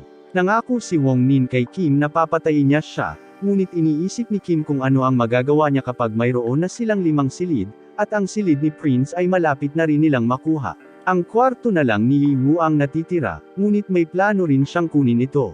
Umalis si Wong Nin upang gumawa ng isang bagay tungkol sa sitwasyon, at nagpasya si Horang na iligtas sina Nia at Prince. Samantala, sinimulan ni Love ang ikatlong round at pinaalalahanan si Bam na kung hindi niya mahuli ang connector, babagsak siya sa pagsubok. Na-shoot ng pitching machine ang connector, at habang sinusubukang pigilan ito ni Bam, inatake muli siya ni Love. Pero laking gulat niya nang gumamit si Bam ng sarili niyang teknik laban sa kanya, pero nagawa niyang pigilan ang mga galaw ni Bam. Naghahanda siyang tapusin ang pagsubok, ngunit biglang dumating si Wong Nin at binato sila ng bomba. Hinayaan siyang kunin ang connector ni Bam. Sinabi niya kay Bam na ibibigay niya ito sa kanya kung tutulungan niya siya, ngunit sinabi ni Love na magre-resulta ito sa pagbagsak niya sa pagsusulit. Pero wala siyang pakialam, basta ang ibig sabihin ay bagsak din si Kim sa pagsusulit. Sinubukan ni Love na kunin ang connector sa pamamagitan ng puwersa, ngunit binanggit ni Wong Nin na si Nia ay pinatay ni Kim. Nagsimula siyang umiyak at tinanong si Love kung ang tore ay dapat na matupad ang kanilang mga kagustuhan o kung ito ay ginawa para sa mga tao na sumuko sa kanilang mga pangarap. Sinabi niya na kung ang tore ay nagpapahintulot sa isang tulad ni Kim na umakyat pa, siya mismo ang sisira nito, kahit na nangangahulugan ito na kailangan niyang makipagtulungan sa Diablo. Patuloy na binubugbog ni Rob Devil si Prince, ngunit nagpakita si Kim at sinabihan si Rob Devil na patayin siya. Dumating si Horang at sinuntok ang isa sa mga lalaking nagpo-protekta kay Kim, ngunit napaatras siya nang inatake siya ni Nia gamit ang kanyang apoy. Iniisip ni Horang na kakailanganin niyang patayin siya, ngunit dumating si Bam at pinatay ang parasite sa loob ng kanyang katawan. Tatapusin na ni Rob Devil si Prince, ngunit nakatakas siya sa pamamagitan ng pagpatay sa ilaw. Tumakas si Kim, at sinabihan ni Horang si Bam na sundan siya habang inaasikaso niya ang sitwasyon. Pumasok siya sa silid at sinabi kay Rob Devil na ipapakita niya sa kanya ang tunay na demonyo habang binabago niya ang kanyang braso at binubugbog siya hanggang sa mamatay. Namangha si Prince kay Horang at sinabihan niya si Prince na ibigay sa kanya ang remote. Sinalo ni Wong Nin at Bam si Kim at habang sinusubukan niyang salakayin sila, sinipa siya ni Wong Nin at nabali ang kanyang braso. Sinabi ni Wong Nin na hindi ito paghihiganti para sa kanya, ngunit para kay Nia at sa lahat ng nagdusa dahil sa kanya. Nagsimulang tumawa si Kim dahil sa tingin niya ay gusto lang ni Wong Nin ng mga dahilan para bigyang katwiran ang kanyang mga aksyon. Binanggit niya na minsan siyang katulad niya at gusto niyang umakyat sa tore, kaya humiram siya ng pera para kunin ang tore. Pero bago niya namalayan, nalulunod na siya sa utang dahilan para magtrabaho siya sa kumpanya. At isang araw, sinabi sa kanya ng Pangulo na aakyat ang kanyang anak sa tore, kaya dapat niyang gawin ang lahat ng kanyang makakaya upang matulungan siya. Iniisip ni Kim na walang hustisya sa tore, at walang dahilan para kamuhian ang sinuman kaya bale napatay niya ang isang bata. Nagalit si Wong Nin at nagtulak ng bomba sa kanyang bibig, ngunit nagpasya siyang patawarin siya dahil ang pagpatay sa kanya ay mauulit lang ang cycle. Iniisip ni Kim si Wong at walang karapatang patawarin siya dahil wala siyang ginawang mali. Ngunit sinabi sa kanya ni Wong Nin na siya ang magiging hari ng tore at babaguhin ang lahat, nang sa gayon ay walang sino man ang haantong sa katulad niya. Binigay niya kay Bam ang kanyang connector at umalis, at pagkatapos nito ay ginawa ang isang anunsyo para sa mga taong nakapasa sa pagsusulit. Humingi ng tawad si Love kay Augustus sa kanyang ginawa, at nag-alok na magbitiw ngunit sinabi ni Augustus na hindi nasaktan si Bam, kaya hindi na niya kailangang bumitiw. Pagkatapos umalis ng pag-ibig, nagulat si Augustus sa isang taong nagpakasal at nakapasa sa pagsusulit, tulad ng gusto ni Fog. Ang pag-ibig ay nakikipagkita sa lahat at humihingi ng paumanhin para sa kanyang mga aksyon, kaya upang makabawi sa kanila ay tinatrato niya silang lahat sa tanghalian. Pagkatapos noon ay nakipagkita si Bam kay Wong Nin at nagtataka kung bakit niya pinatawad si Kim. Binanggit niya ito ay dahil gusto rin niyang mapatawad, dahil baka mapatay din siya ng leon para umakyat sa tore sa hinaharap. Nagtataka si Bam kung ano ang gusto niyang baguhin sa pamamagitan ng pag-akyat sa tore, kaya binanggit niya na ang lahat ay kasalukuyang nakikipaglaban sa isa't isa para umasenso, ngunit gusto niyang gawin ang tore na isang lugar kung saan ang lahat ay magkakatawanan. Hiniling niya kay Bam na samahan siya sa susunod na palapag, at nagpa siya si Bam na tanggapin siya.